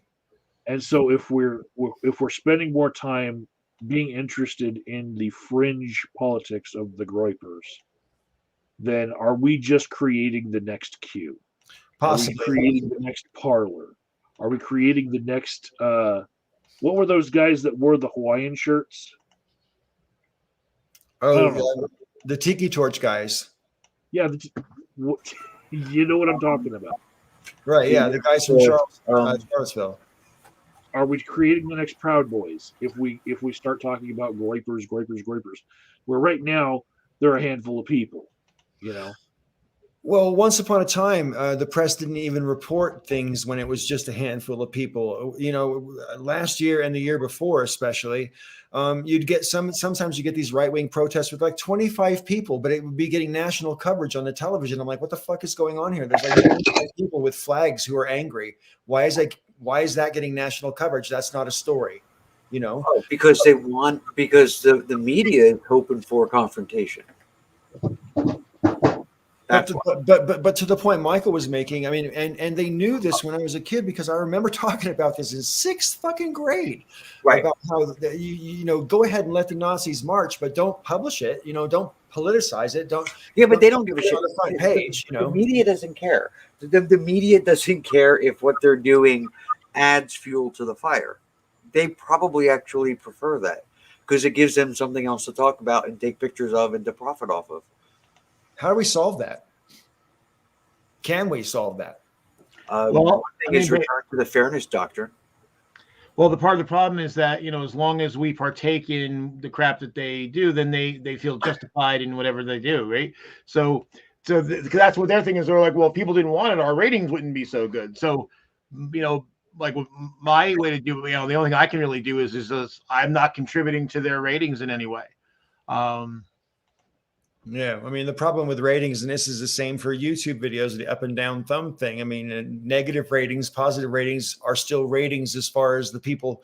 It's still attention as far as the people. That's what. But that's just it though.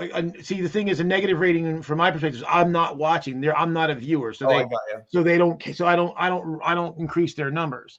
So, right. So, but I mean, like for example, Joe, do you have, even though you probably don't watch Fox, is it on your cable service, or do you ask them to deny it? It's on my cable service. I didn't know I had the option to tell them to deny it. Now that I know that, I may do that. you may or may not. It depends on your cable provider, because some of them put them in bundles that it can't be separated, and others. But even if you just make the request. It's like calling your congressperson, right? It may not do anything, but they have to record it. And if enough people do it, then they might have to do something. I mean, that's how Obamacare got saved in the first 2 years of Trump's presidency, is because enough people were calling their congresspeople and going, no, you can't do it. You know? So just branching off of this idea, the more we put a spotlight on it, the more it grows. I see this think tank happening over on 4chan, thinking like, what is the most strange thing we can get the alt-right to do if we just popularize it as this is what the alt-right's doing now? Because we've already got them killing themselves by not accepting the vaccine. We've already convinced them that the vaccine causes sterility and all sorts of stuff. So they're not getting the vaccine. What else can we do? Oh, we can tell them to drink their own pee. And then all of a sudden it becomes a thing. They popularize it enough, and then some outlets pick it up and they're like, woohoo! And these little fucking hacktivists are fucking controlling the narrative that way, and actually getting some news that way, and they just get off on it. Then after that one I saw, now they want to take some gender affirming drugs. That, like, there are people who actually need these drugs, just like the hydroxychloroquine was good for lupus. There are people who are going to now have a shortage of their gender affirming drugs in the pharmacy because they're telling people that these trans drugs are actually the cure for COVID.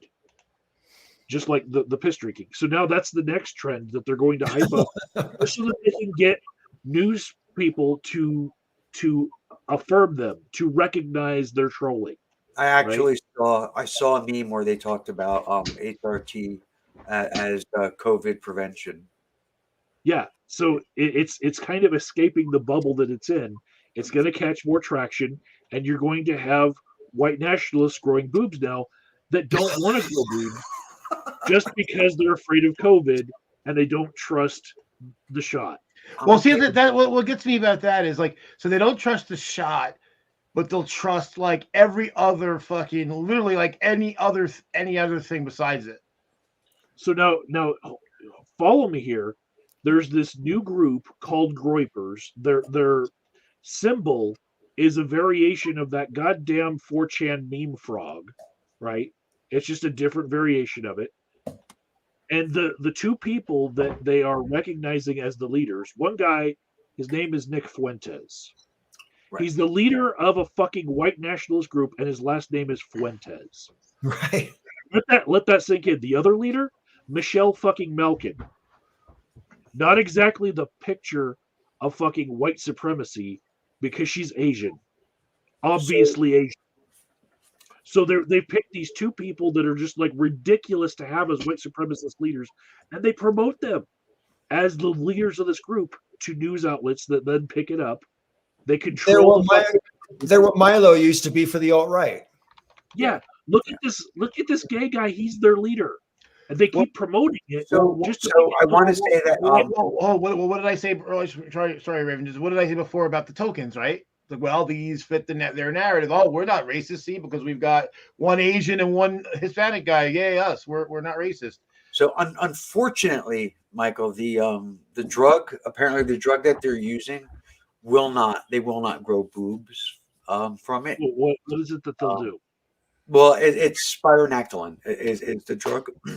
That is it's a diuretic, so it'll make them piss a lot, and it's also a T blocker, so they won't grow boobs, but they will stop getting erections. Yeah, Blitzen was actually on that when for her heart when she was doing heart med stuff. Yeah, I'm actually on Spiro. That's one of the drugs that I'm on. I think way too many problems in the world stem from a core of men who are sexually frustrated. So I'm not in favor of that. It just seems like they're trying to come up with the strangest narrative possible in their little think tank, and then they promote it, and then it becomes a thing. The piss drinking, to me, if I was in a cult, that would wake me up. I'd be like, no, we've gone too far today. Today is the day that I'm going to wake up and say, hey, do we really have to drink piss? Where is it coming from? And yet, here we are. Right. And like last or 2 years ago, and now almost, it was when Trump said, inject bleach or whatever. I mean, and some people, hurt themselves inevitably, and somehow he didn't get sued for it. Or maybe he did. I don't remember if he did, but I don't know.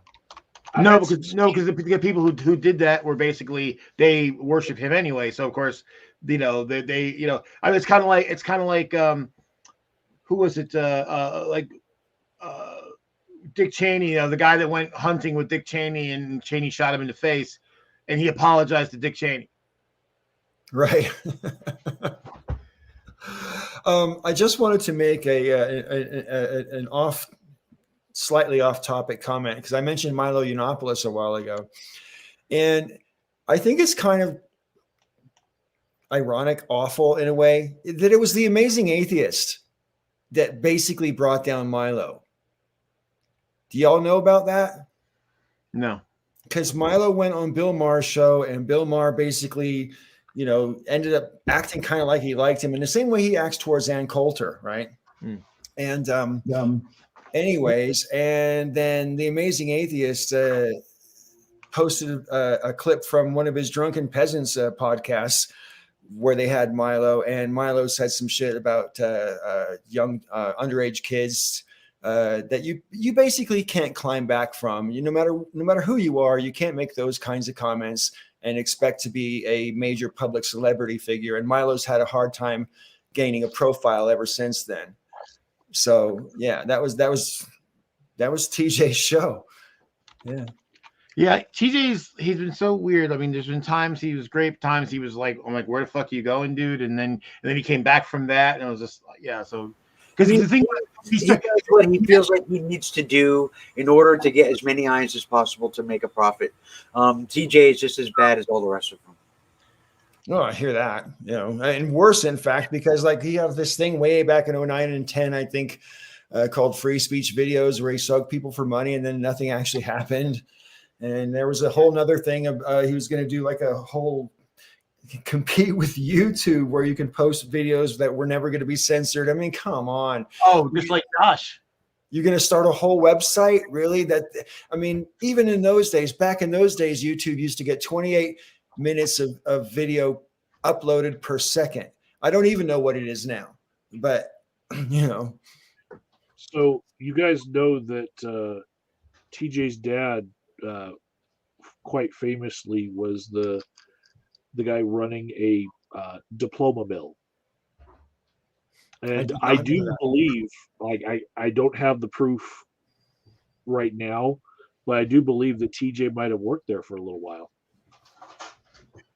Yeah, on the low end, but like to come from a family of grift, Right. you know, he does have that background of. It's not just that. There was other things with his family, and drifting and just being scammers. There was somebody made a video a while back where that like outlined all of this stuff that his family was involved in.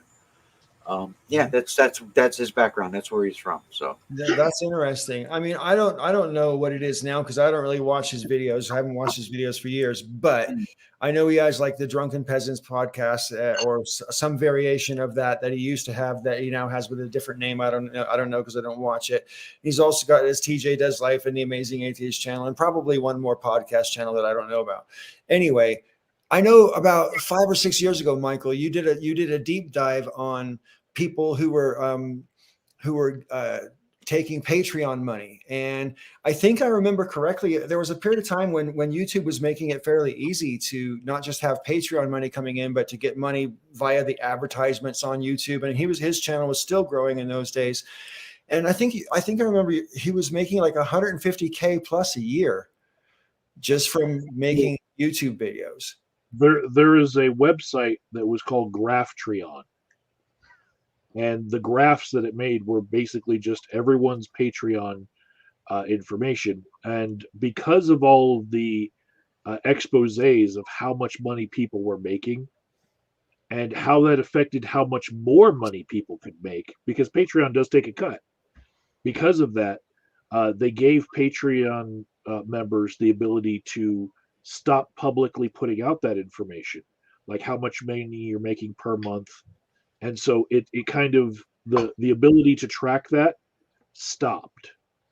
And then people just hid how many donors they had. They hid how much money that they were taking in. Because if you know that somebody's already making, like, for instance, last estimate I saw on Secular Talk. I love Kyle Kalinski's show. Sure. You know, I use him as a reputable news source versus a lot of other things because he waits 3 or 4 days to talk about anything. He's really good at not having an opinion until 3 or 4 days later when all the facts have come out. Right. I like him for that. So he was making 10 to 13,000 per month through Patreon. Right? If you know that someone's making 10 to 13,000 per month and his overhead is a room with a brick wall with some soundproofing, 2 TVs, a laptop, a camera, and a table, and the production value has not gotten better over the years of him having that money, right? Maybe you'll be a little remiss to be one of his patrons. Yeah, you know? I know a lot of people felt that way, but here's the problem I have with that. Okay. So a lot of people who felt that, they're the same ones who think, oh, capitalism's horrible and people should be able to earn their, get the value of their labor and everything. Well, you know what? Part of that is a dude making $13,000 a month because people like his stuff. So I don't begrudge. I've never cared about whatever other people are making as long as they're not, taking advantage of other people. Like if you're like Brett Keane and if you're grifting people and you're lying to people and all this kind of shit, that's one thing. But same thing. Like I remember at one point early on, Aaron Ra, if you looked at his metric, he was making supposedly like $2,000 or $3,000 a month. But again, because a lot of people, unfortunately, a lot of the anti-capitalists know dick about actually running a business. And of course, Aaron had good production values. So he's buying software, he's buying hardware. He actually had production people at the time working for him that he was paying. So it wasn't like it was all going straight in his pocket. Plus there's taxes and there's, there's Patreon's cut. So I was just like, you fucking people don't have any idea what the fuck you're talking about. you're right. Okay, a guy standing there with just a brick wall and not buying anything. Okay, yeah, that's all going into his pocket. But you know what? I don't care. I don't care if people sell farts in a jar. If somebody's willing to pay for it, hey, you go. There are women who sell soiled panties because there's fucking nutbags out there who like that. More power to them. And the more that you know that they're going to make on the market, by less the way, likely you're going to give to them. So you don't have to like hate on them and want them to make less, but are you going to give to them is the question. Yes, because if I'm supporting them, I'm supporting them where they make $1 or they make $20,000. Because if I'm supporting them, it's because I support them. Yeah, a lot of people dumber than you, Joe. Well, yeah, have other opinions where if they know that somebody's already making enough, they'll find somebody else to give to.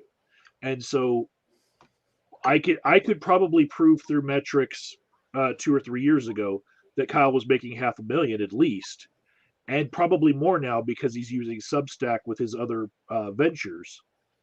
He's maybe at $1 million this year, right?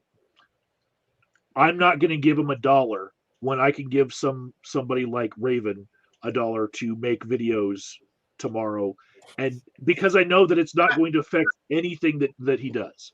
It might affect Raven, it might inspire Raven to make something, but it's just an ant fart.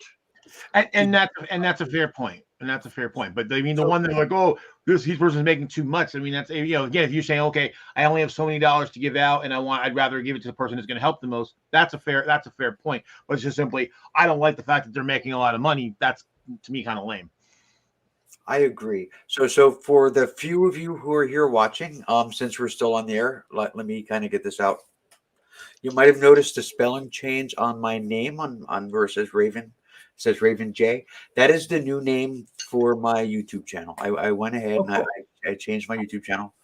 I do have a Patreon account now, by the way. Even though I think it's still under DevShell. I don't know. I'll have to figure it out. And the plan is to make videos again. And I think we haven't ironed it out completely, but it may be collaborations with Peach, where even if she doesn't appear, she'll be helping me make the video. And that's actually now we've had too much change. This is too. You're changing way too much now. It's way too much. much. Gonna make videos. Whoa. Well, she's going to collaborate. She's going to help me. She'll be writing the scripts, filming. You know, sometimes maybe beyond, depending on what it is. We've actually never done that. We've never worked on videos together. I might be able to handle disembodied cameraman voice if she was like behind the camera and responded to you. I might maybe could handle that. So, but yeah, that's the plan. That's the plan. So we'll see. Well, I hope so. I mean, if Joe starts making videos and you start making videos, Michael already still makes videos. That's going to put the pressure on. Isn't that one of the signs of the apocalypse? Isn't what? Isn't that one of the signs of the apocalypse? It might be, yeah. So here's the thing: is that I've got I actually changed my name on one of my Facebook accounts too to match the YouTube name. I have and believe me, this isn't like humble bragging, or this isn't bragging. This isn't a flex. But in a couple of months, I went from 400 friends to almost 5,000 in just a couple of months. And if I can monetize that, you'd be there to try. I had some trans woman sent me a message the other day. Oh, I love your content. I love your YouTube channel. Oh, I love your pictures.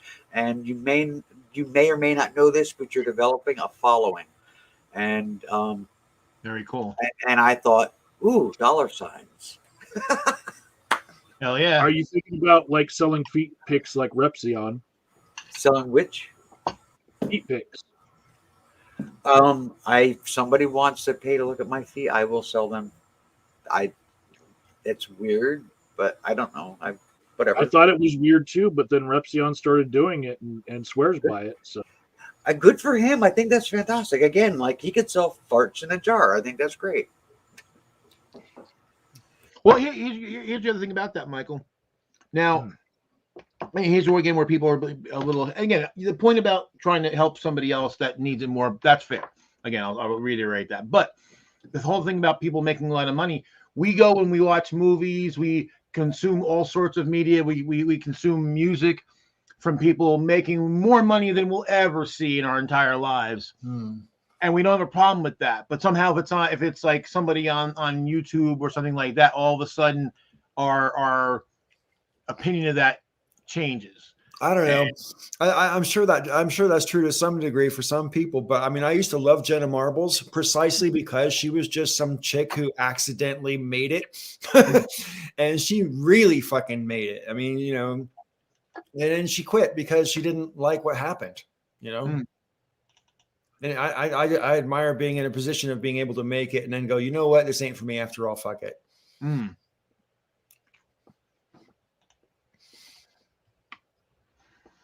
I made paella yesterday, and I have many leftovers.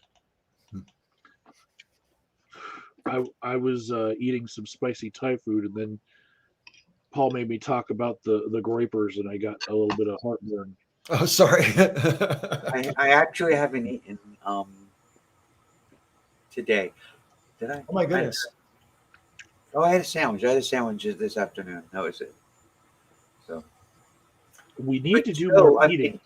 Joe, you're not that far away from me. If you have leftovers that you're not sure what to do with, you can, take a try. That's true. I could. Well, if there's if we don't have a lot of, if the roads are clear, maybe I'll do that. So I've been doing interviews over the past week since I saw y'all last. I've had let's see, Zonstar, Sue, Bionic Dance, and Sword Sage since I've done Raven, obviously before the last show. And I think it's going okay. I wish I could get more people to watch. I don't know what to do about that.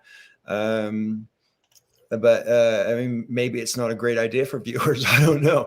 But I'm hoping that it'll sort of pick up as it goes along. Michael, are you free anytime this week besides Thursday? I should be. You should let me know what evening works best for you, and we could do one for you. Okay. I like that. I got two. What's that? I'm on your to-do list. Oh yeah, that's cool. I've got 2 tomorrow. I've got Brian J. and I've got Wayne Watley, and that should be very entertaining indeed on both counts. So I'm looking forward to that a lot. And also on Thursday, I've got Peter Tool Time coming up, and I'm looking forward to that one a lot as well. So yeah, I'm really pleased with the response to all that and everything, and hopefully we can get rolling. I don't know, you know what I mean? So the Green Machines send 2 in one day, probably not the best for viewership as far as I know that, right? But if I could, if I knew how to record it and then release it later, I might look into that and then try and do that with the second interview. I don't really know how to do that because I'm old and I'm not tech savvy. I'm sure I could, if it's possible. I'm sure I could figure it out. So we'll see. Well, I'm planning on trolling the comment section for Brian J's. But Wayne Watley is going up against a really good playoff game that I want to watch. So, yeah, that's going to be one of those that I watch afterwards and just try to push up the view count to get up to Ravens view count, which is double. Let me see what time Wayne starts. Hang on. I'm not even sure I know off the top of my head because he just said yes about 3 hours before I went on. Here it is. Hang on. Okay, 5 p.m. Central, so that's 4 p.m. Mountain Time. Yeah. So Green Machine says if you don't do it live, then the chat won't be able to talk to the interviewee. That's exactly right. See, and to me, that's not as fun. So I might end up doing it live and just biting the bullet. And, like I say, my whole thing about these interviews is I want to make them easy for people to participate. If I'm gonna make myself available when people make themselves available, that's way easier than me trying to say, can you do this night or can you do that night? You know, when I'm available, I can be pretty available, and this is a project as far as I'm concerned. I'm liking doing other stuff besides the jamborees, although I love the jamborees. Don't get me wrong, but I also miss the everybody doing a video one day a week. But I don't really think that I ever want to subject myself to that kind of organizational nightmare again. So I'm trying other stuff. You know what I mean? I do like this channel, and I want to do more things with it than just this. That's all. So I'd also like to see the Green Machine put on your to-do list. That person in the chat right there, the Green Machine right there. Right. What about it? What about the list? You mean to interview? Yeah, like Yes. I want to be able to put a voice to the. No, no, interview him, but he can only answer in text. That's funny.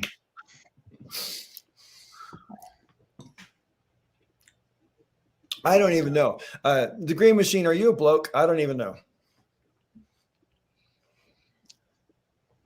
I don't even know. And I've been acquainted with this person for like what, 13 years, 12 years, something like that. I don't even know. I don't care. That's why it doesn't matter. Yeah.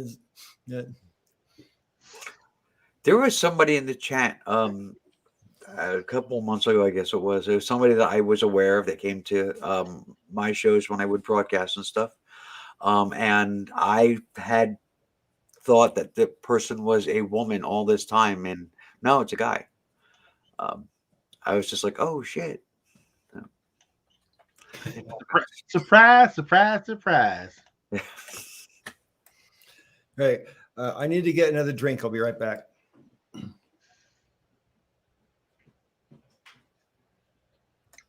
So I've been having problem with the furnace for like 2 weeks now. And, we had a guy come out the other day. Gold Metal Service is the name of the company, and they came out to look at it. A couple of weeks ago, we had the tank filled, and afterwards, the furnace started acting up. And so when the guy came, I told him, I think that crap from the tank got into the line, and it's probably clogging up the line a bit and slowing down the flow of oil. And that would need to be cleared, and it would probably be good after that. He said, well, let me check everything out. Okay. So, he changed the filter, and, he changed the igniter little things, the nozzles and all that stuff. And okay, fine, whatever, blah, blah, blah, blah, blah. And put everything back together and turned it on, and it still wasn't working. So then he, took some stuff off, and he did a combustion test on it, and he put a meter on the pump, and he said, "Oh, you need a new pump. Your pump is shot." It's okay. What's going to cost to fix that? He said, "Well, the visit today is $350 just for maintenance, and that is going to be $1,407." And I was like, "Oh, and 7, I see." So yeah. That 7, that's that little, hey, fuck you, on top of the 1,400. Wow. I said, well, I don't have $1,400 on me right now because this is like the real world, and people don't walk around with $1,400 on. I said, so when can you do the job, and can we give you a post-dated check, or is there He said you have to call the office. Call the office, and they said the technician has to call his manager. So I'm like, okay, you people need to get your act together. Came back and said, no, they won't take a post-dated check, and they'll come back when we had the money to do it. No. Okay, fine, whatever. Peach was getting paid in a couple of days. And after talking a while, I said, look, we'll just give you a check. We'll just give you a check. She's getting paid in a couple of days. It's no big deal. We'll just give you a check. When can you do it? He goes, I got to check and see if I have the part. Okay, fine. He went out to his truck, came back in, said, no, I don't have the part. I said, okay, so when can you do it? He goes, well, I'll order the part and I'll come back tomorrow. Motherfucker never came back. Never came back. So left us without heat. After saying that they wouldn't work with us and then blah, blah, blah, blah, all this other bullshit. I putzed with it. I got it running. It worked for like 2 days. Stopped working last night, middle of the night. Stopped working. It was cold. Called somebody. They came today. Guy looked at it, took everything apart, blah, blah, blah, blah. And he said, I'm going to run some air through the line that comes in from the tank because, there might be some stuff in there. So that's what he did. And guess what? It's working. So that's what you had said all along. Oh, my goodness. Oh, and he said, and we'll bill you. It'll only be like $200 or so. Wow. Yeah. So, love it. I'm just going to say that there's a chance that if you weren't presenting as female, you might have gotten a lower estimate from the first guy. Yeah, there may be a chance. And also, the whole thing about work that didn't need to be done. The pump is fine. Oh, look, here's the furnace. It just kicked on. The pump is fine. I doesn't need a new pump. So, yeah. Dude tried to rip it off. Hey, Michael, how goes the house hunting? Well, funny you should say that. I've been looking all over the metro area, but I haven't found something that fits all of the different things that I want. And one of the biggest things I want, it's really. I just got asked a question. You want a garage with a vaulted ceiling, as I recall. Yes, I want that, but I just want to be a place to be able to park my trailer. And having enough parking spaces around a place is important to me, because people. How many is enough? How many vehicles do you support in your property? Well, 15. Given that my one trailer takes one up,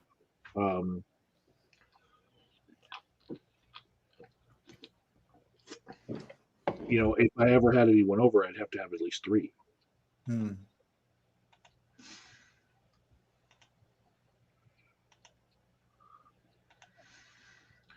So what did you find? Not much, as far as like what I was willing to pay and what I was comfortable in paying. I'm just trying to stay lower than it would be if the move was to a rental place, So rents are sky high, but like trying to beat that is fairly easy. But like still, the things that I'm not looking for a fireplace. I'm not looking for a pool. Just looking for a place that works for me. Did you hear back from that guy?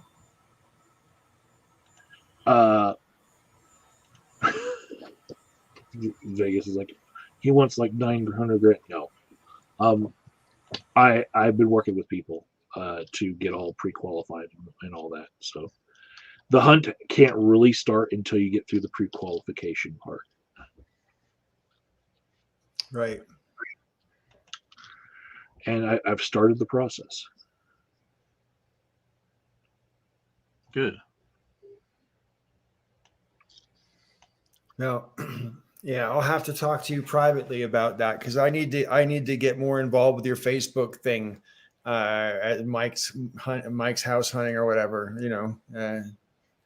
because I don't normally do that kind of thing. I got to say, normally when people invite me to this or that or whatever, I'm like, oh, why not? Whatever, but I'm never going to go there. Sort of thing, and especially in like COVID times, I'm like, well, if you get a new place, you got to have like a housewarming party, right? No, that's not happening. No, it's like one at a time, one every 2 weeks. Right. Or somebody would warm my house. I mean, actually, my house is warm except the back office here. I'm freezing my ass off. Raven needs housewarming. Yeah. It's okay right now. Well, Michael was my first house guest, so that was pretty cool. In this place I live now. So Yeah, I got to see the squirrels. Yeah. We're all snowed in up here, by the way. I don't know what it's like down where you're at, but it's super pretty, but not very practical. Yeah. I can't wait to see pictures of a snowy penis henge. Well, the winds that drove the fires from about a month ago did topple a few. Not all the way, but just took the top off of a few. So I've got a lot of rebuilding to do, but you can't rebuild when there's snow on the ground. You know, it's just all the rocks are in the snow somewhere. I can't even see where they're at. So some of them lost their tips. Some of them lost their heads. Some of them lost their lips. Some of them lost their hips. Some of them are lost. I mean, one of them is completely top. But just the tip.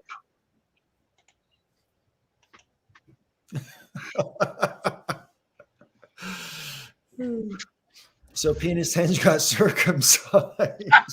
That's good. So hey, Vegas, did you make a new Facebook account at all, or are you still like completely gone from social media? Just curious. Be good to know if like maybe one of your secret 5,000 people was actually Vegas. Are you screening for Vegas when you say yes to people? I have not been actually, but I mean that there have been like anybody who is yeah, you don't want to deal with people. I get that. I go through people's likes, and if I see a whole lot of like I like right wing stuff, I don't accept their friend request. If they don't have listed where they're from, I don't accept their friend request. If their account is locked, then I definitely don't accept it. If they've got a stupid name like IB people, yeah, okay, you know, you're just pretending something. You know, I don't want trolls. I don't want that kind of thing. Or if they have their location is listed outside of the U.S., I don't accept anymore either. So I had gotten swamped with men from the Middle East, and it was like I was getting 3 or 4 marriage proposals a day. Only 3 or 4? It was crazy, Paul. It was nuts. It was nuts. They were like, "Oh, you're so beautiful. I want to make you a desert princess." Get the fuck out of here. Yeah. I'm pretty ruthless when it comes to friend requests on Facebook. Facebook isn't for people I know on the internet, and it's certainly not for people I don't know, except for a few people like y'all I've been on Facebook with for some time. And I just accepted a friend request from someone who I barely used to know from 2009, but we used to have a kind of a like internet flirtation thing. And I'm like, why not? You know, that's pretty cool. But that's the first time I've accepted anybody that I haven't met personally or hung out with for hours and hours and hours on Blog TV. I mean, people I hung out with for hours and hours and hours on Blog TV, I know are not trolls, and I know are not going to dox me and all that kind of stuff, which was my main concern with not adding YouTube people on my Facebook. You know, I don't want to be doxxed. I don't want to be. I just don't need that kind of hassle. You know. Yeah. Yeah, I was in one of Steve Strize's hangs, and there's one guy who's routinely in the hangs.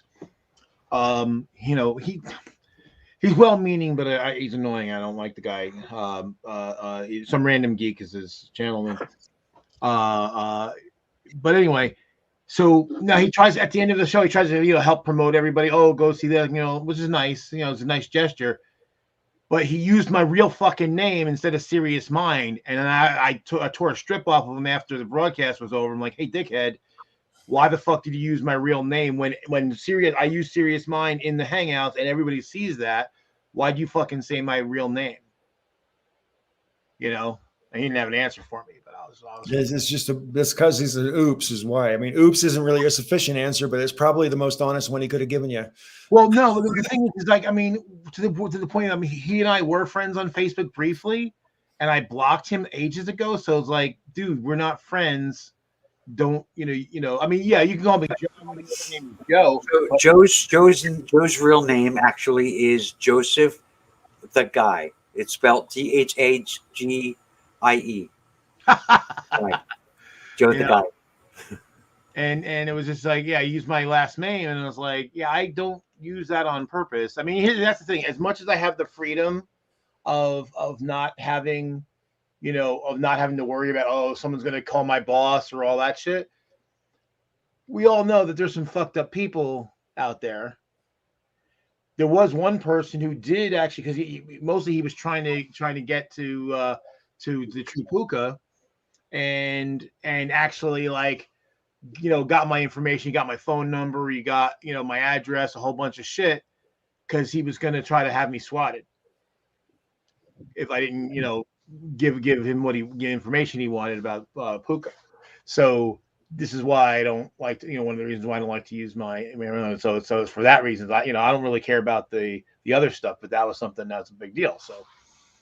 Well, there's been a few people that have tried to reach out and touch me, and had some of their things barely almost get to me because they got sent to a previous address of mine. And that's one of the reasons why the first question that Paul has been asking all of his one-on-one people, I'm not going to answer. And because it's one of those things that, there's all sorts of questions you could use to, like, get your password back if you've lost your password, little questions about yourself. All those different questions like that. Yeah. All those different questions like that, I know not to answer. If it ever comes up, I'm like, nope, we're not answering. As I have not seen any of the interviews in their entirety, what is that first question? Just out of curiosity, because I don't know what it is. Where were you born, and who was president when you were born? I would probably limit that to New Jersey, because I think everybody knows that already. Yeah. Yeah. And I think we've seen Raven and Joe make fun of certain questions like this on Facebook. If you're in the same circle, where, like, mostly these are questions they usually in high school they would have been in a slam book where people like answer 50 questions about themselves, and then it ends up in a rap battle later on in their life. But now it's data miners that are trying to get information on everyone. And so they throw out these questions like, what was the number one radio song when you were born? Right. Oh, I know the answer to that. That was the data mine hints. Yeah. You've seen all my restaurants. There's always like something with data mine in it. Well, I mean, I know back in the day when MySpace was a thing, you'd get these sort of questionnaires and they'd ask you all kinds of inane questions. And I'm absolutely positive a lot of that was data harvesting, because a lot of it's really inane. Like, which shoe do you put on first? Which leg do you put your on when you put in your pants first, and all this kind of stuff. And I'm like, do people even think about this shit? I mean, there's certain things people always freak out about, like, oh, don't answer any of those things, and I'll answer some. It depends. Like, I know what information of mine that can be used, and I'm not going to use that as part of an answer for anything. But, like, what shoe I put on first, or, even my favorite color. You know what? That's not something that can be used for me personally. They can't be That's used. what you think. Well, but no, it's true though, because I mean, like, for instance, like, I know what Mike said about your password. The passwords that I use are not in any way related to any of the stuff that I would answer. And you would literally have to know me to even have a hope in hell, and even then you probably couldn't guess it. Yeah, same here, because my password on everything is password 1. So what was great, I remember years ago I was working at Princeton University at the in the cogen plant, and I'm talking to this guy, and we're talking about, this is like early 2000s, early to mid 2000s, like, and So he was like, "Yeah, I got good password. I usually like my wife's birthday and my kids' birthdays." I'm like, holy shit, dude, that's what everybody uses. Go home right fucking now and change your passwords. And then he looked at me and like, I'm not fucking kidding. Go home right now and change your fucking passwords. Yeah. So, name dropping here. This happened to me that I had a bunch of information came out about me and was sent to me by certain trolls on the internet. One of the things that was done in order to get that information, I didn't find until years later. There was a company called Credit Karma. Oh yeah, right. I've heard of that. They faked like they were me with some of the information that they did have, created an account for me, and when I tried to create an account, they thought I was the imposter. Right. That's fucked up. So the email address that they used to create a fake account for me, I went did an online search and I found that this email address had done some Google reviews, and it in fact was one of the email addresses that left a positive review on the business for Laughing Witch. It was one of the stock accounts that was used to give her positive reviews. So the same set of stock accounts was then used in creating a fake Credit Karma account for me in order to pull my credit to find other things out about me and then throw them at me online. Right. And so that was in retaliation for me pointing out that she was trying to raise $25,000, saying that Thunderfoot's trolls had damaged her business and she needed that to keep her employees going. And then, at the same time, she just so happened to have this legal action against her completely unrelated to Thunderfoot that happened to be for $25,000. I point that out, and she got very pissed. And the troll started doing little data mining on me, and they did illegal shit, right, to find information out about me. And so there's little questions like that although they seem benign, I never answer them. I'll try to make sure that I frame the questions in such a way that the answers will be more generalizable in a way. If in certain cases like that was a good example. You can ask all the questions the way that you do. I'm pretty sure that I'll recognize if it's a question that I don't want to answer because I don't want to get a troll attack. So I just want to ask you all a question because you mentioned Laughing Witch and the Thunderfoot thing. And so I've been on YouTube since 2009, and I have to say that's the worst drama I ever witnessed. But you all might disagree. What would you call the worst drama? Raven, I'm sure you have a different opinion. but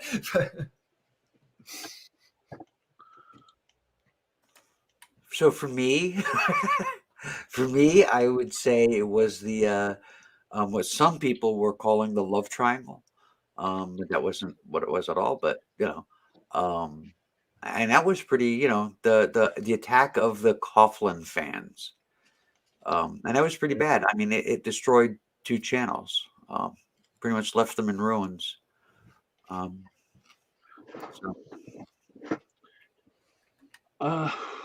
For me, this is outside of the community that we all were in together, but predating our community, there were YouTubers that were already arguing online a lot, and one set of them was DramaTube, who is Casey Nunez.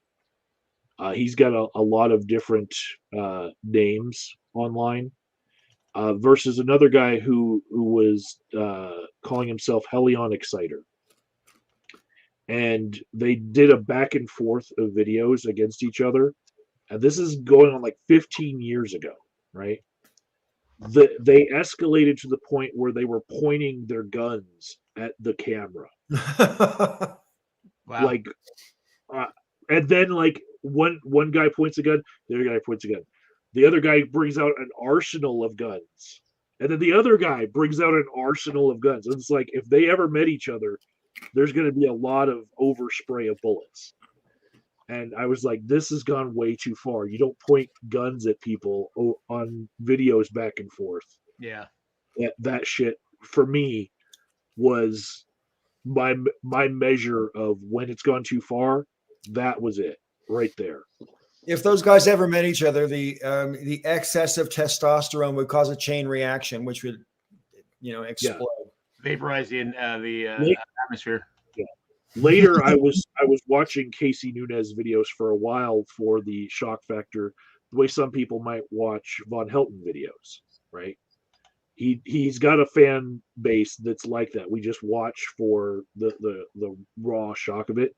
The strangest thing he ever said was that he built a brick wall with like cinder blocks in his backyard, and the top cinder blocks he put cement in the tops of them, and then he put bottles inside the cinder blocks, and then when the cement hardened, he broke all the bottles so that there would be jagged glass in case anyone ever tried to jump his back fence. They would be torn apart by jagged glass. Yikes. Well, the funny thing is that turns out that's actually illegal. I would hope so. But just the way that he described that, I was like, God damn, this guy's crazy. Yeah. For me, I'd say at least one of them anyway was the whole thing with what was Josh's channel? Meridian Frost? No, not that Josh. The other one. Ashes the Raven. Yeah. And like, he basically made up a fake woman, and like this whole series of videos, it was fucking weird. So Josh is not Josh anymore, as far as I know. Last I heard, Josh is trans. I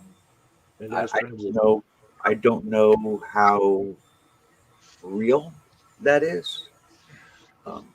If it was anybody else, I don't think I would question it. It's just that it's Josh. I will say that it fits a pattern from even 5 and 10 years ago, because the place where then Josh ended up was actually a battered women's shelter, and so there is some like pattern to the identifying with certain women's issues, because instead of going to any other type of place for a while, that was the residence, was a battered women's shelter. Okay, so we've had Vegas and the Green Machine in the comment section basically don't have a proper recollection of Laughing Witch versus Thunderfoot, which I already said is what I personally think is the worst drama I've ever witnessed. And Michael, though, I think you were probably closer to it than I was, in terms of like you knew more of the people that were doing videos back and forth. And Raven, that was concurrent to the same time as when you folded the original Breakfast Club. It was all around the same time. It was really toxic atmosphere on YouTube at that time. I'll say that probably in that side of YouTube, the elevator gate thing and PZ Myers thing, there was a lot of things that were of the same level. Right. Which particular PZ Myers thing? PZ Myers versus Thunderfoot. Oh, okay, gotcha. I think that was just as big as Thunderfoot versus Laughing Witch, if not bigger. And Thunderfoot versus Anita Sarkeesian was a lot of drama that a lot of people checked out on.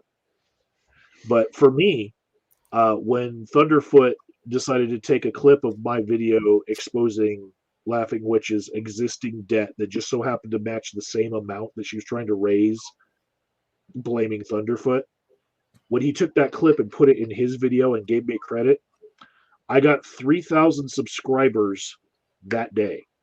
Wow. Right. And a little bit more after that. Right.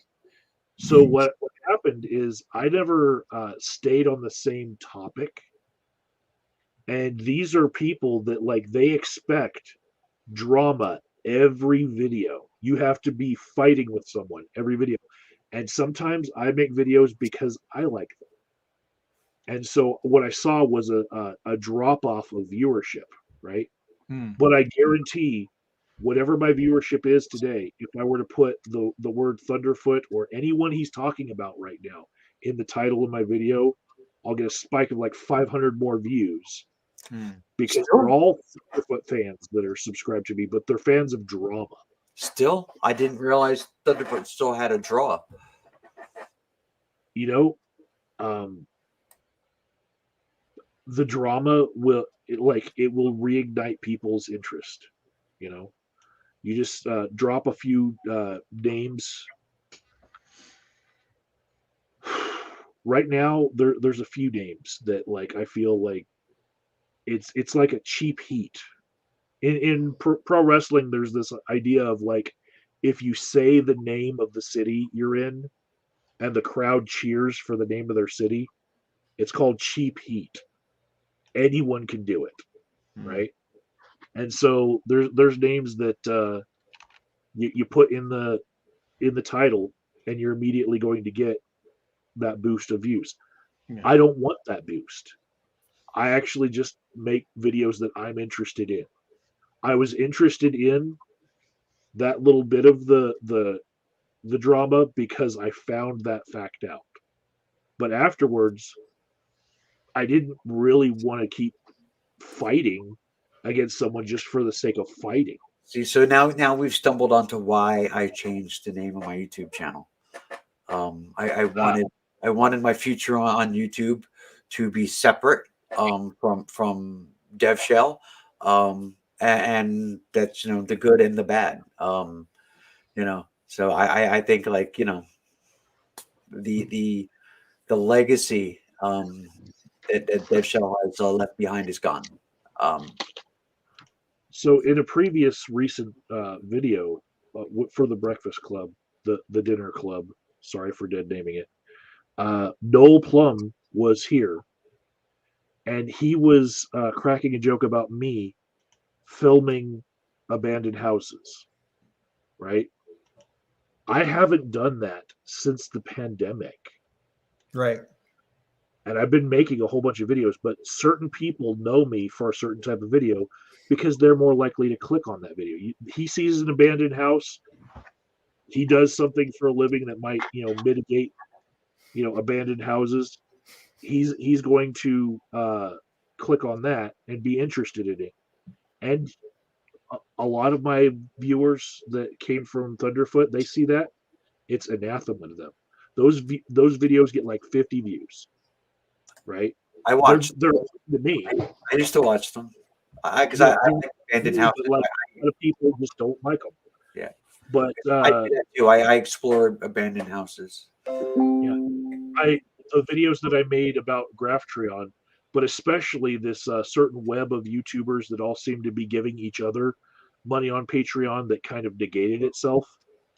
Because if you have like 10 different YouTubers, and each one of them is giving all 10 of the other YouTubers $5. This $5 from each of them is going back and forth. It all cancels itself out. It all cancels itself out. So I mapped out a web of this, and there were certain YouTubers that I caught in this. Those YouTubers only know me for that. They remember because I named them specifically in that, and they think that I'm like a conspiracy theorist and not some guy who just films abandoned houses, And so if you have thousands of videos out there, like, and they're all a different topic, whatever people watch is what they know you for. But those Thunderfoot subscribers, they don't watch anything but drama.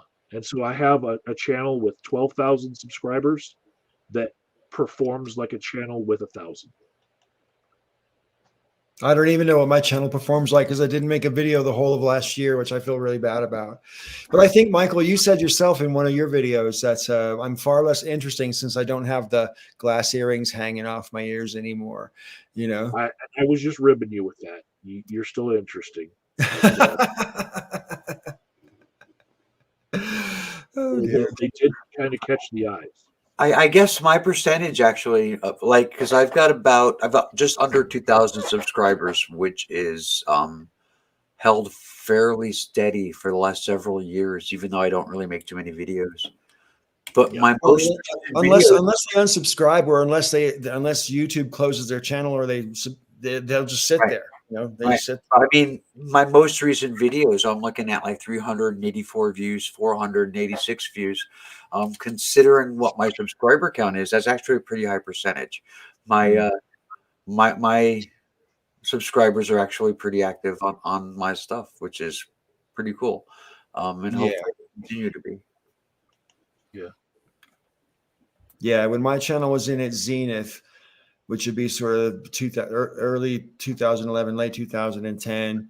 Remember when the counter used to stop at 300 for the first day? It'd get up to 301 or whatever, and it would stop, and you wouldn't know how many people watched your video for like 12 hours or whatever before it would finally start to roll over once. But then they fixed that. And so I used to be fascinated to see how many people would watch. And probably 85 or more percent of people that watch your video at all watch it on the first day. And so if you're not getting that, you're not getting enough traction to really, to get any kind of real views. But my channel Zenith, I was getting like 1,000 views on a video. And to me, that just felt amazing. Because when I first started my channel, if I had more than 100 views, I felt like, Johnny Carson. Yeah, for me, like earlier on, when I was really active, I was generally getting 2 to 4 times my subscriber count in views, which was pretty cool. Well, that's a really good statistic. That not very many people can say that. Yeah, and but then between a couple things, one, I started making fewer videos, and two, the algorithms started changing and all that, and then it was really hard. It was hard for everybody at that point. But that was the thing that was kind of weird though. A lot of people would watch my stuff but didn't subscribe. I was like, what the hell, and what was I think it was Zonstar actually. He was the one that told me like, hey, look at your metrics, and so I started watching the metrics, so you could see what was the average length that people were watching your videos. So I started off when I first started off, I was making fairly short videos, and then I kind of got up to like 8, 10, 12 minutes, and I noticed that like people were kind of watching 6, 7 minutes. They weren't watching the very end. So I shortened the videos, and then my metrics, people were watching to the end. And then, like I said, I mostly got disgusted with YouTube and this look on the stuff we were talking about before. I'm nowhere near as good at making my points succinctly as I used to be, and that's probably because marijuana is legal in Colorado. But I don't know. Just speculating on that one. Listen, friends, I think it's a good point to wrap the video up so we can talk again in the after chat. And I want to thank everybody in the sidelines for, hanging out and doing the thing. And we got 2 interviews tomorrow. If you're brave enough and have the time, come and join us. Say goodbye, everybody. Bye.